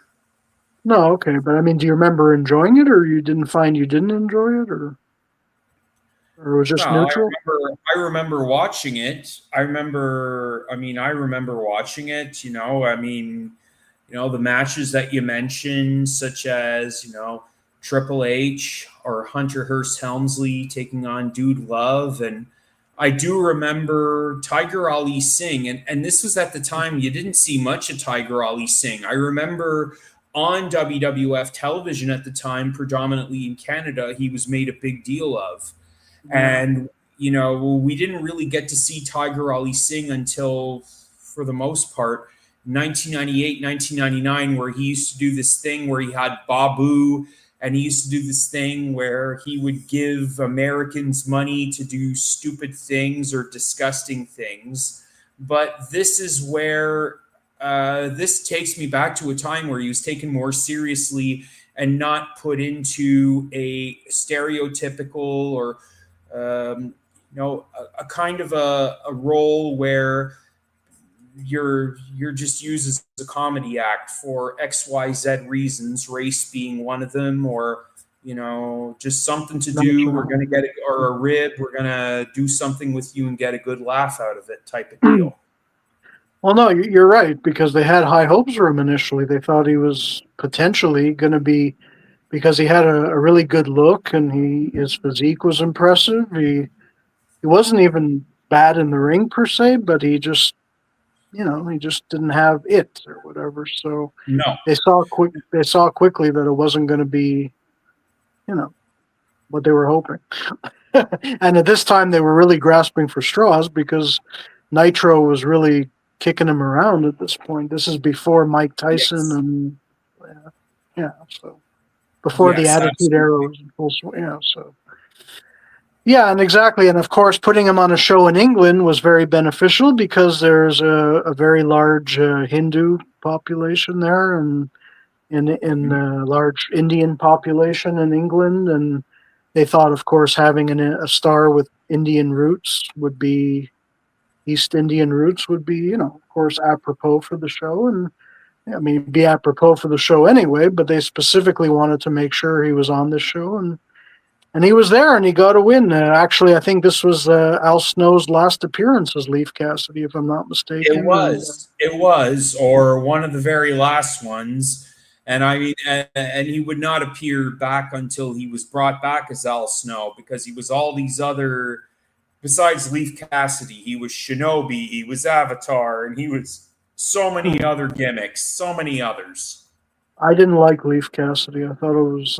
I like Al Snow, but I was like, that was bad. I mean, he didn't Well, I like it, I'm loved sure, Al either. But Snow. I loved Al yeah. Snow, and you know, he asked the question. He asked the question that I never had to ask, but I knew that I had to answer it. What does everybody want? What does everybody need?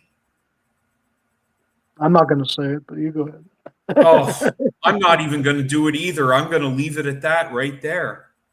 Well, yeah, that's it. And I mean, he had to leave and become a big star in ECW, and then come back as himself to be appreciated for his great talents. I was just thinking today, in fact, about the late Kurt Schneider, who I used to know in my, especially the first 7 or 8 years of Between the Ropes, who worked all the time with Al Snow and Scott D'Amore, of course, who's now a name for a different reason.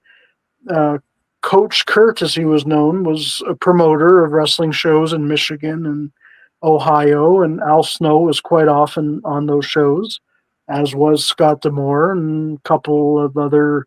It was basically the Sheik's old territory type terrain.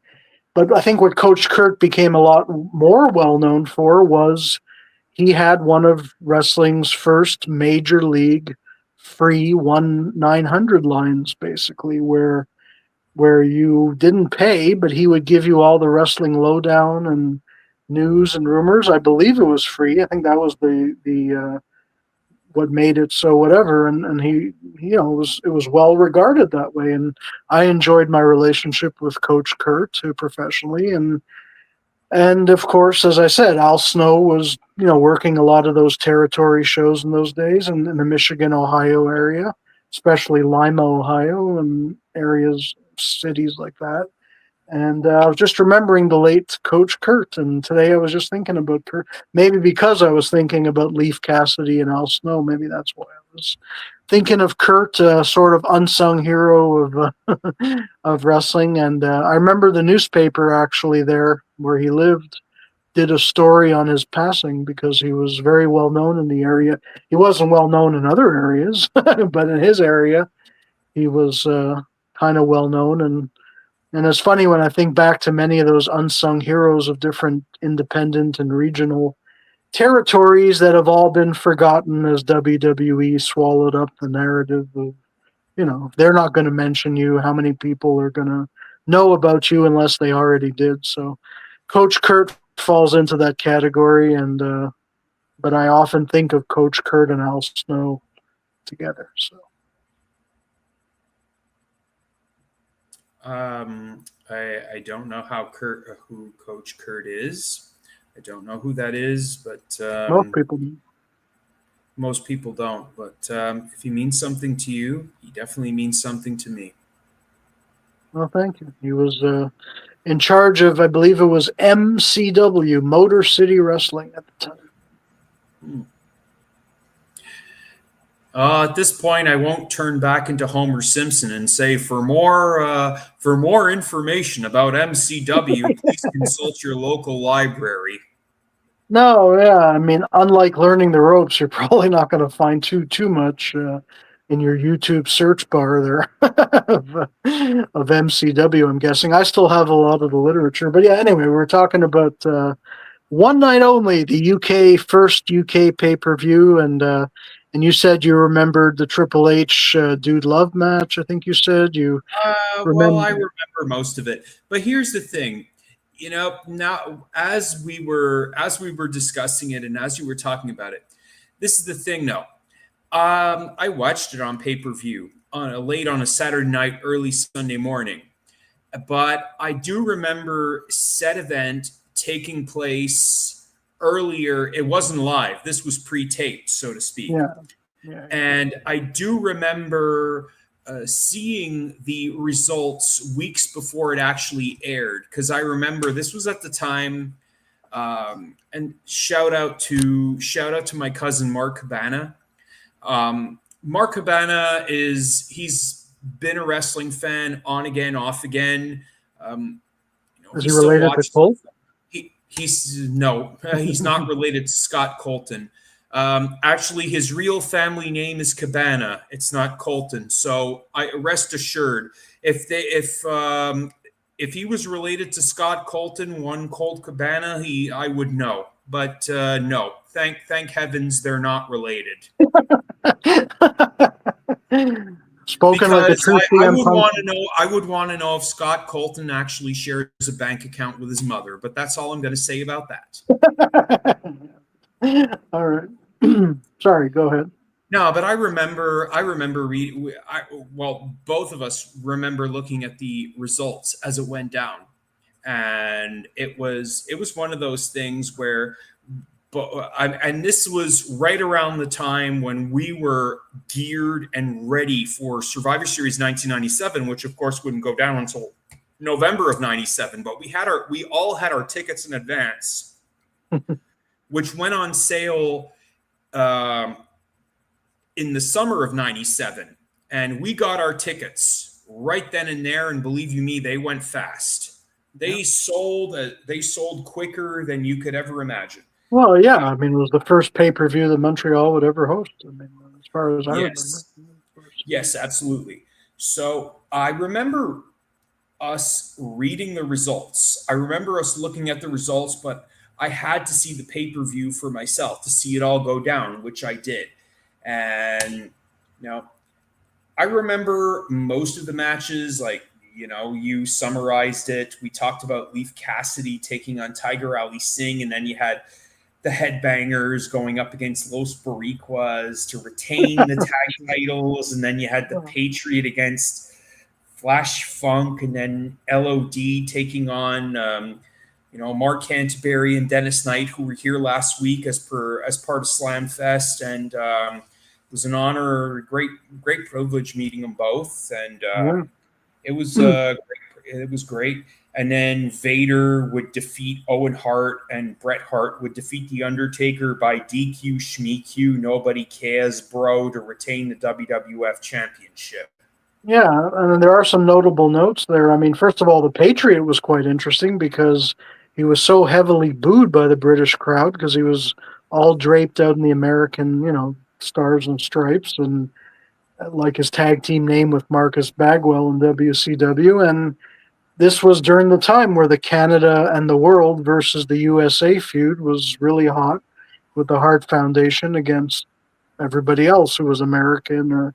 So the fact that these British fans, who of course loved the Hart family, loved the British Bulldog, one of their own, who was of course related to the Harts and in the Hart Foundation, they really booed the hell out of Del Wilkes as the Patriot. And I always hated that Too Cold Scorpio was wasted as Flash Funk. But the story here is that the Patriot, who would be so pretty cheered for the short time that he was big in the United States, was mercilessly booed during this appearance. But also the Vader Owen Hart match was interesting because Owen Hart was definitely on a hotter streak than Vader. So there were people that were surprised that Vader got the win despite his massive size advantage over Owen. Owen had just injured Steve Austin accidentally at SummerSlam, the infamous neck injury and that inverted pile driver, and et cetera, et cetera. So the fact that Owen would lose to Vader was kind of surprising, it seemed, because, Owen was moving on up and staying pretty strong, and Vader was moving on down. So for Vader to get the win there was kind of interesting. And the Bret Undertaker match was really kind of a forgotten classic. It was really good. It was different than their SummerSlam 97 match, which is the one where Bret won the title again. And it was left off the video because of Bret's defection to WCW. By the time the video was released to U.S. fans, the Bret Undertaker match wasn't even on the video. And it was obviously one of the absolute highlights of the night. But because it featured the now persona non grata Hitman, who will, of course, be gracing us in Montreal with his presence coming up later this fall. Yes, November the 8th at the Olympia Theater. That's right. Eh? Because if there's anybody, and I mean anybody, but don't get me wrong, I'm not dissing you, Bret. I love you, Bret. And you have every right to be bitter. And you have every right to continue to complain as you have complained for as long as you have, because it makes you money, my friends. November the 8th, the Olympia Theater, the best there is, the best there was. He's going to be there. He certainly is. It's like having the Ebenezer Scrooge of wrestling right here in Montreal.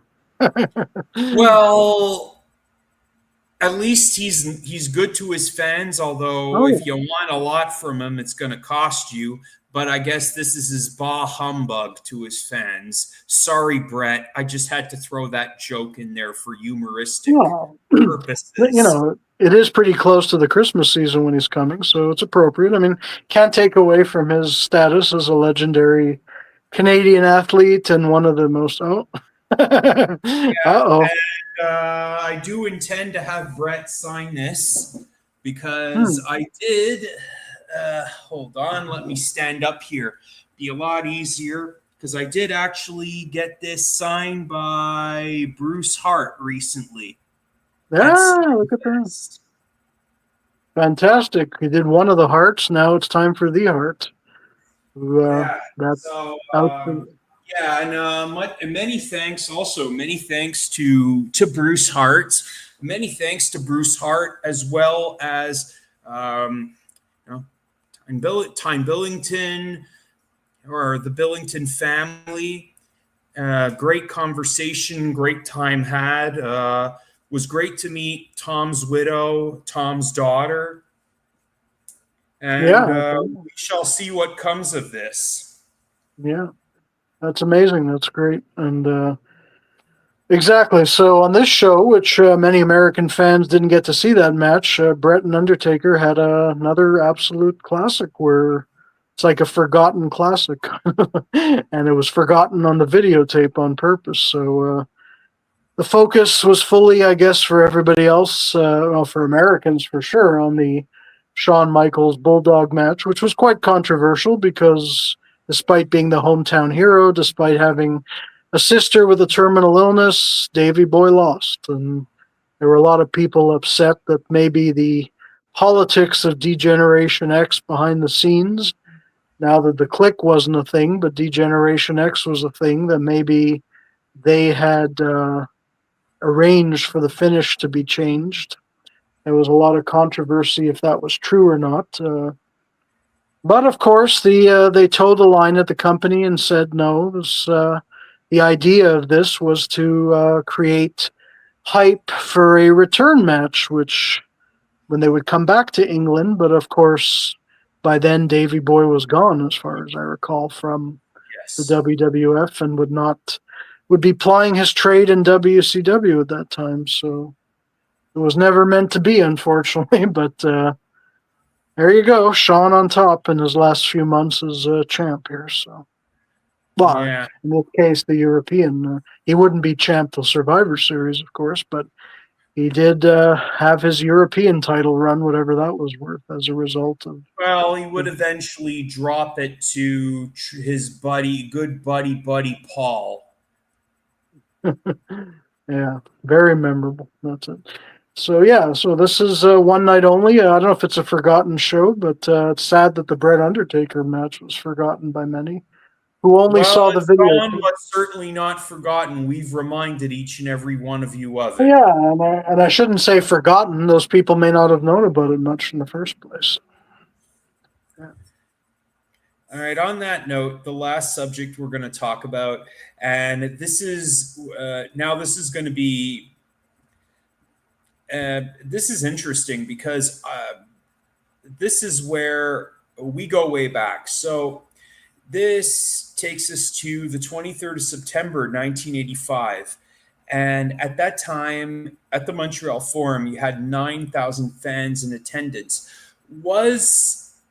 Now, this is around the time when Vince McMahon was and is at the time in 1985 establishing himself as dominating North America, if not the territories or the globe, in sports entertainment or professional wrestling. Was this the quintessential, if not the very first time you saw or experienced a World Wrestling Federation event that took place at the Forum? Was this the first of its kind, is what I'm trying to ask. No, I don't think so. This was one of the first where, well, again, if you really like the card we're going to look at, they weren't only using pure WWF stars, they were using a bunch of local stars too, because at this point, international wrestling in Montreal was still going. This was around the end of the Pro Wrestling USA experiment. So Montreal and international wrestling, the AWA, they were still coming here and having joint shows until around this time. So Montreal was kind of a divided city in that way. I mean, the WWF was very quickly gaining ground, but at this time, international wrestling was still, going hot. Well, I mean, it was pretty hot and heavy at this time, and it wouldn't be long, a year or so, before they would give up. And Dino Bravo, who was on this show, would basically join the World Wrestling Federation full time, and Rick Martel would join the WWF. But at this point, they were still, Rick Martel at this point was basically in the AWA as their world champion, but still with ties to Montreal. So the WWF hadn't completely overwhelmed the landscape here, because there were still other games in town. So, but yes, you're right though. This is in the early days of the WWF running a show in a big venue like the Forum, and as you'll see from this card, a lot of the local talent was used at different spots. The match, for example, between Gino Brito and Richard Charlin, who you just saw at Slamfest, right? Yes, I did. I did meet him, but also I attended Marc Blondin's event, which was over in Mirabel, Simmania. Yes. And Charlin was a part of that Great too, right? event. Yes, he was. He was, and so was Ray Apollo and Tiger Jackson. So Doink and Dink were also a part of it. Fantastic.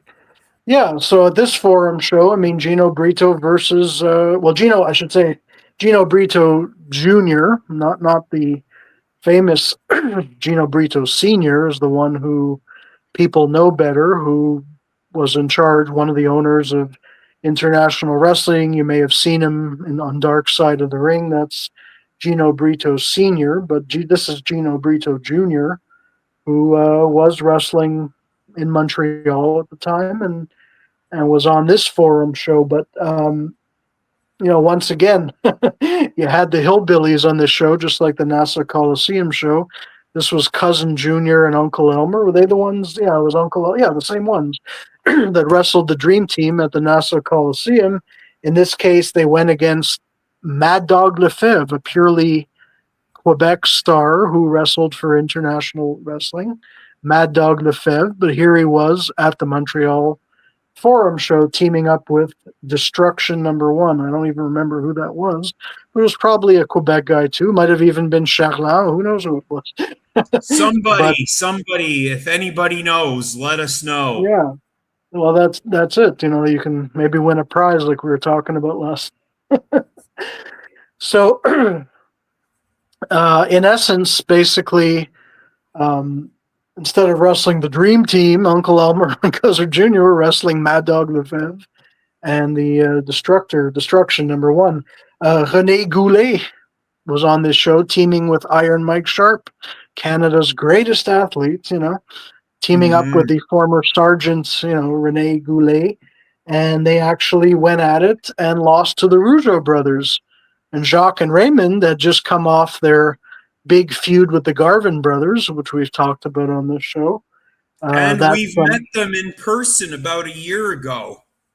Yeah, absolutely, we did, and the Rougeaus were not full-time WWF stars at this time, and but here they were at the Forum defeating René Goulet. The Clown is Down, that famous agent René Goulet, and Iron Mike Sharp.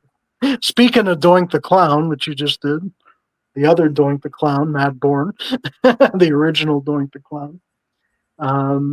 Yeah, and in the opener at this show, you had Tiger Chung Lee, who was a famous enhancement talent, defeat the Polish power, Ivan Putski. You remember Ivan Putski, of course. Oh, do I ever. You remember his famous arm wrestling match with Jesse the Body Ventura? That was really cool. Yes, I do. And the Polish Hammer. And if anybody could tell me that then Pope John Paul II was Polish, it was him. Yeah, absolutely. And I think Jesse made him even bigger in the WWF. He had been big in other eras there. And he was a former tag team champion with Tito Santana back in the WWF days. Ivan Putski was. But this is the later incarnation where he's like not just a bulky guy, but I mean, his muscles have muscles. That's how muscular this Ivan Putski version was. And his son, Scott Putski, who actually dated Missy Hyatt for a while, as well as was in the yeah, was also in, of course, the WWF light heavyweight tournament for a cup of coffee 12 years later, around the time of One Night Only. The famous Putski family, and got to give it to Ivan. He's a Texas guy, still going. Doesn't really have the Polish accent in real life. It was put on, like Ivan Koloff put on the Russian accent, and of course, Nikita Koloff put on the Russian accent. They weren't Russian, from Russia. Also on the show, B. Brian Blair was in the house before the Killer Bees were formed, and I believe, and he was wrestling Barry O, who we mentioned earlier, the uncle of Randy Orton and the brother of Bob Orton Jr.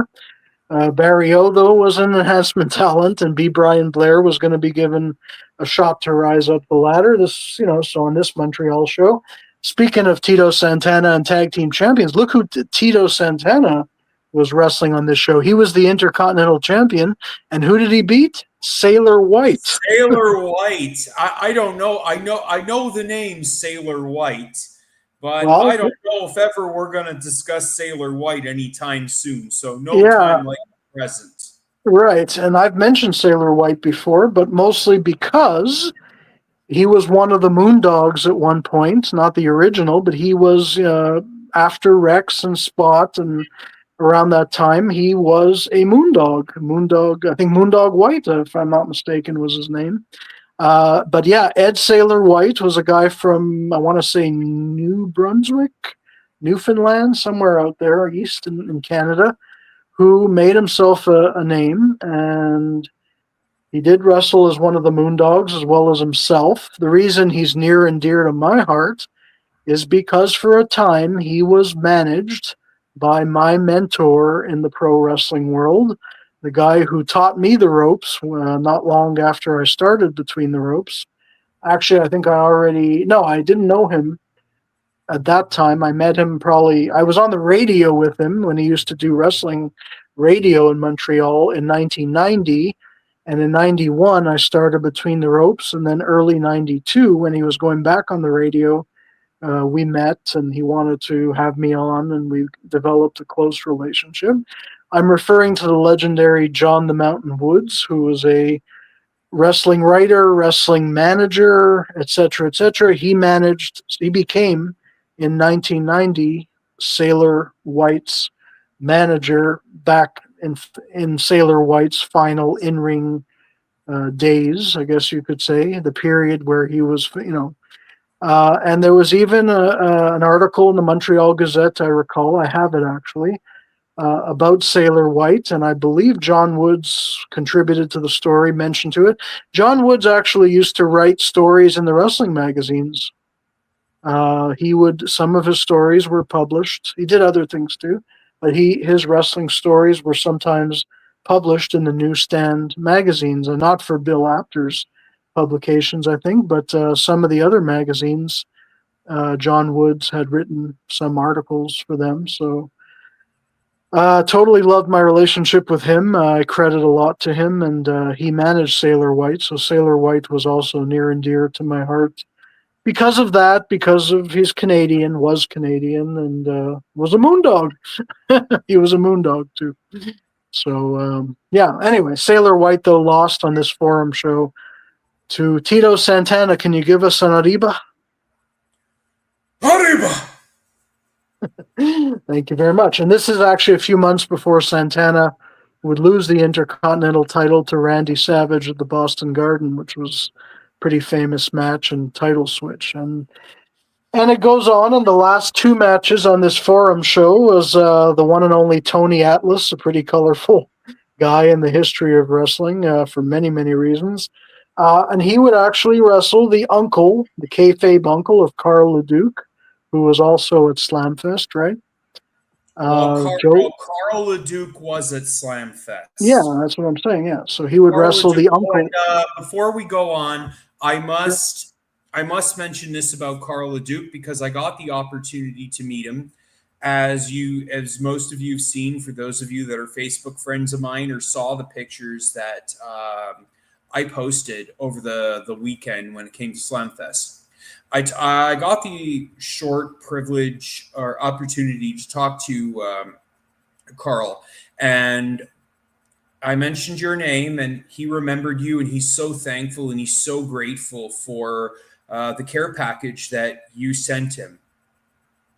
Oh, yeah. Yeah, thank you very much.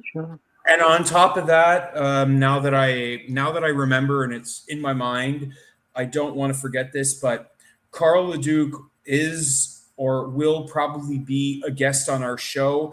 We are just going to have to get our schedules together, and at some point we will get together. What are we going to talk about? If it's an interview based on his career, or we're going to have to discuss that. But expect, hopefully, knock on wood or knock on actual wood on my table. Let's hope to have Carl Leduc on sooner rather than later. He says hello, and he really loves and appreciates the care package that you sent him. And we're so grateful to know Carl Leduc, and it was so great to meet you and get to talk to you. And let's do exactly that. Have you as a guest on our show. That remains to be determined, as well as Marc Blondin, and maybe possibly perhaps others. Yeah. That remains to be seen. So those are two prospects, and maybe others too. I know I kind of got a little off topic, but let's pivot back to the show we were discussing before we wrap things up. Sure. No, sounds great.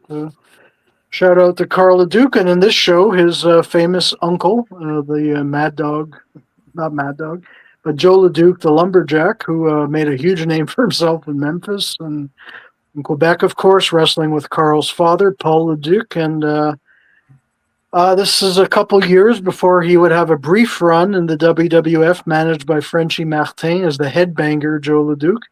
But here he was losing to Tony Atlas, who was usually losing to others. Tony Atlas was doing a lot of jobs at this time, and for some reason, well, it wasn't a job. In this particular match, they went to a draw. I mean, Joe LeDuc probably shouldn't be losing in Quebec. Like, it's no big deal. And Tony Atlas was kind of moving down the card a bit. So they had them fight to a draw. I don't know. I'm not going to say it was a great match necessarily, but it's still interesting. The strong lumberjack type versus the amazing bodybuilder full of strength, Tony Atlas. And, that was happening at the Forum, and Joe LeDuc was not a WWF regular at the time.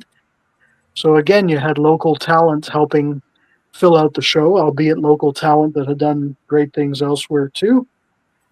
Main event was kind of interesting because the aforementioned Dream Team, who I said were not forced to wrestle Uncle Elmer and Cousin Junior here, but they were in the main event against King Tonga and Dino Bravo.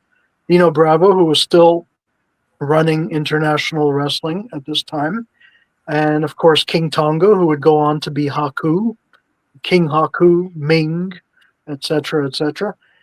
King Tonga was still a hot young prospect at this time, and Tonga and Bravo made quite the team, and they got their shot at the American superstars, Greg Valentine and Brutus, what did you call it? The Hogan Tax Beefcake, long before he was known as that, I think. I did say that Eric Bischoff referred to Brutus, the expletive barber beefcake, as the Hulk Hogan tax. Right, gotcha. So, right, and in this case, the Dream Team were willing to lay down that's how popular King Tonga, who wrestled in Montreal a lot, and Dino Bravo, of course, who was legendary here and former Canadian champion too. It was a non-title match. There was no title switch, no surprise, house show. And they wouldn't have given it to Tonga and Bravo anyway, who were not super well known at this point in the WWF. Of course, Bravo had a run in the WWF in the late 70s. That's a different story. But King Tonga and Bravo actually beat Beefcake and Valentine, but it was a non-title match. And that rounded out this very interesting early house show at the Forum. A nice mix of Quebec, well-recognized, well-known Quebec talent with some of the, of course, internationally known WWF superstars back in 1985 at this time.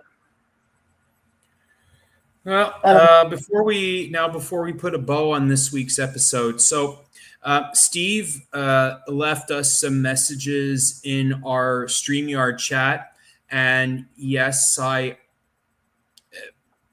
originally plans have changed, so it looks like the Bret Hart event, which is going down on Sunday, November 9th, has since changed venues. From what I recall, when the event was announced and when tickets were going on sale, it was supposed to emanate from the Olympia Theater, but that has now changed. It's going to be in St. Leonard. And I was going to show you, and then that's why you probably heard a little bit of a noise before when I was going live.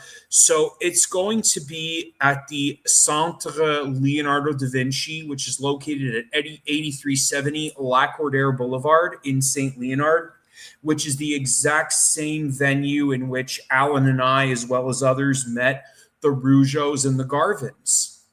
Yeah, it's an interesting venue change, but yeah, that's true. So right. I just want to issue that correction because I misinformed you, because originally the event was slated to be at the Olympia Theater. Now that is not the case. It has since been moved to the Leonardo da Vinci Center. And thank you, Steve, for pointing that out. Much appreciated. Thank you for bringing us up-to-date information. Thanks, Steve. Yeah, Steve is a good supporter. He's a good friend of the show, and we much appreciate every single thing that he always does for us, and especially for me. Now, I want to talk about something else. So this is going to be coming up real soon, and the last time we went live, I talked about it, but this is going to be going down next Saturday, and I don't know if we're going to be going live next week. So Joshua Angel, Josh Cooney, if you're watching, if there's anything else you feel I left out and the people need to know, and also your father, Ronald Lawrence Cooney, North Star, please advise if I leave or omit any important information. So, this coming Saturday, October the 4th, in Saint Jean sur Richelieu, there will be a fundraising event for children with special needs, and it will be funding for the Summit School. So, there will be two wrestling events. There will be a 2 o'clock show and a 7 o'clock show. You have the opportunity to get free passes for children that are 16 years and under. And you also have the chance of purchasing 2 tickets for any show, and you can receive 1 or 2 free passes for your children. Additional passes are $15 for the 2 p.m. show or $20 for the 7 p.m. show. Note, all free passes and an additional pass are for children only who are 16 years and under. And this is a fundraising event for children with intellectual disabilities, un événement de collecte de fonds pour les enfants ayant des besoins spéciaux. And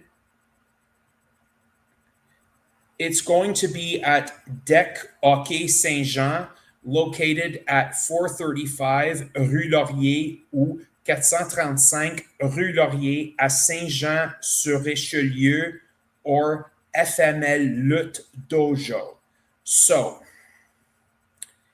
is there anything else? If you want to get any information, please reach out to myself or like and follow NAGP Wrestling. And that is where you will get all the details you need for said fundraiser. And this is also going to be for the Summit School, which is a specialized school for young children, young people with intellectual difficulties. And among the wrestlers that you are going to see are as follows. At the 7 o'clock show, you're going to see Beast King FTM, Jeremy Prophet, Caden Felix, Jessica Black, Sexy Eddie, Green Phantom, Yan Harrison, Matt Vivani, Bradford Montague, Stephen Maines, Alexander Cable, CJ Felony, KL Shock, Mustafa Jordan, Wilson Colas, Wendy Chevary, Maria Belmont, Hatch Corsair, Jacko the Preacher, Noble Charles Sheehy, Sunny Soleil, Salazar, SDZ, and of course, you will have none other than the angelic Josh Angel with the cowboy Roy Diamond as his ringside manager. At the 7 o'clock show, doors are at 6 o'clock. Bell time, 7 p.m. Tickets, $45. And you would have to go to zeffy.com/FR-CA ticketing. Or instead of me telling you or giving you the full URL, which would probably be too much to stomach, Joshua or Ron, North Star, please provide the link in our in the show's chat. I can also do the same. Tickets will be $45 with the exceptions previously mentioned, but please advise if said exceptions have changed. Now for the 2 p.m. show, wrestlers you shall see will be Jason Petitclerc, Kevin Gray, Jean Rivière, Yan Harrison, doing double duty, Zach Patterson, Frank Milano, Kyle Zachary, Kyle Nicholson, Adam Sky, Chester Doan, Will Wharton, Owen O'Neill, Mustafa Jordan, Wilson Colas, also pulling double duty, Jan Ledoux, Bryce Alexander from Summer Buds, Dean Foster, and a mystery opponent, and also Our reigning defending NAGP champion, the angelic Josh Angel, will also be performing double duty there, and tickets are going to be $30 each. Doors open at 1 p.m. Eastern. Bell time is at 2 p.m. Eastern. And once again, this is a fundraising event for children with intellectual disabilities. C'est un événement de collecte de fonds pour les enfants ayant des besoins spéciaux. 1 in 5 children, as a fact, are struggling with mental health disorders, and all proceeds will be donated to the Summit School in Ville-Saint-Laurent, which is a specialized school for young people with intellectual difficulties. And NAGP Wrestling wishes to thank Eric Ouimet and FML Lutte for their assistance.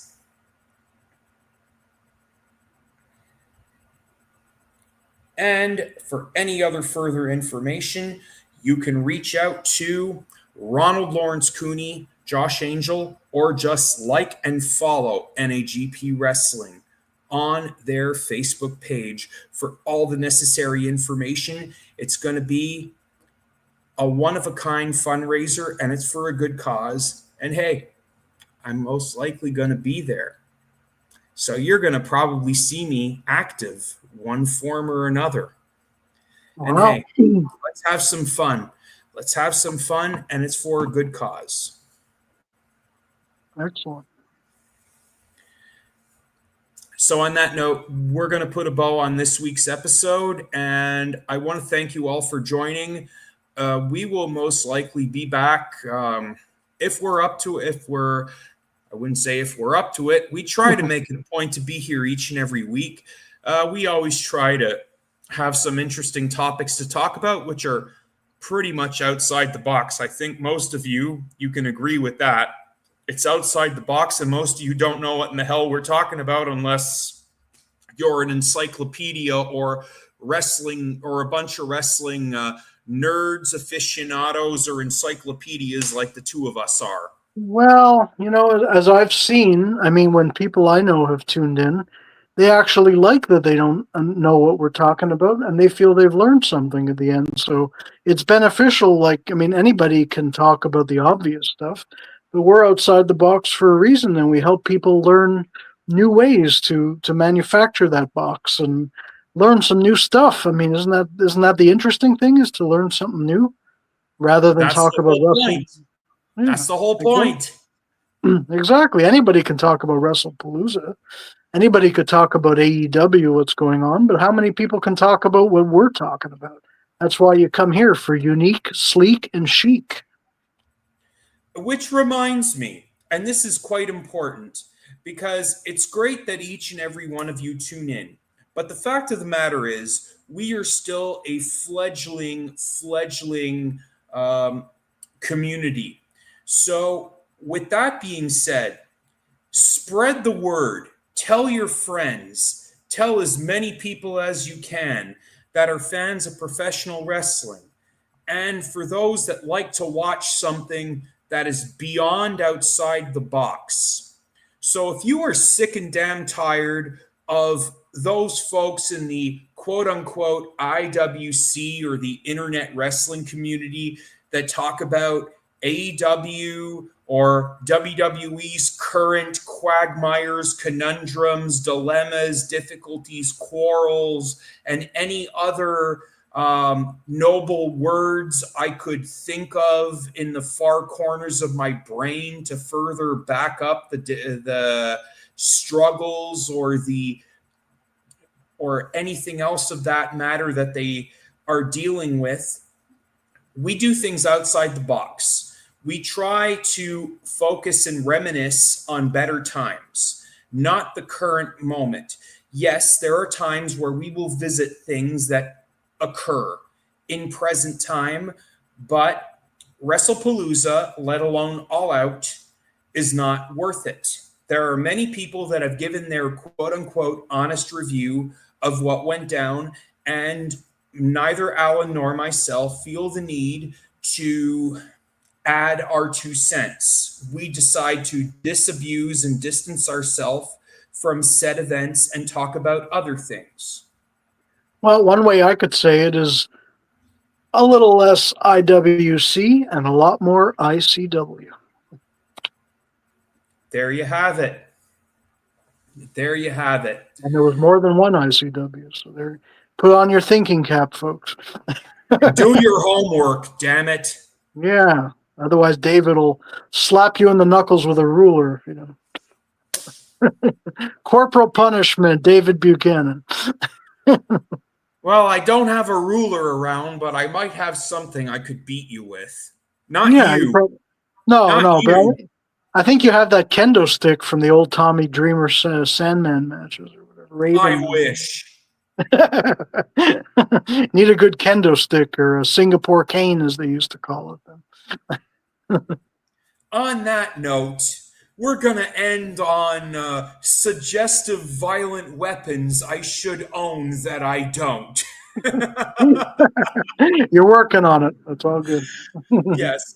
All right. On that note, hey, everybody. So thank you all once again for tuning in. If you didn't tune in live, no problem. Hopefully you will enjoy the replay, or it only lasts for about 30 days on Facebook, but it will be on YouTube for an eternity until we choose to delete it for XYZ reasons, but we have no reason to. So again, it's very important that if you enjoy the content that we provide, it's important that you like, subscribe, and hit the notification bell so you are advised every time we provide you with some new content.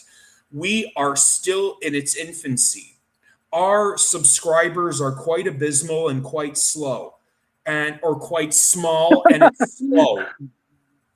And I don't mean that in the intellectual sense of the word. No, well, not that there's anything wrong with that. I mean, you talked about a fundraiser. It's all good. Oh, boy, I'm not even touching that one. No, the fact of the matter is we're slowly growing. We're slowly growing. And we would like to get to bigger and better lengths. So what I really mean to say is, if you enjoy the content that we're providing for each and every one of you, be sure to like, be sure to subscribe, and hit that notification bell so that you get notified every time we go live. And spread the word. Spread the word. We enjoy what we do, and we hope that you all enjoy what it is we do. And we intend to keep on bringing this type of content for you. And we always enjoy the fact that you take some time to check out what it is we do, and we greatly appreciate it. Amen. So on that note, thank you all again for tuning in. On this Friday, I wish you all a fantastic weekend, and I wish you all a good week, and we will see you the next time. Till then, take care of yourselves and each other, love one another, and be safe out there. Take care, everyone. Until next time.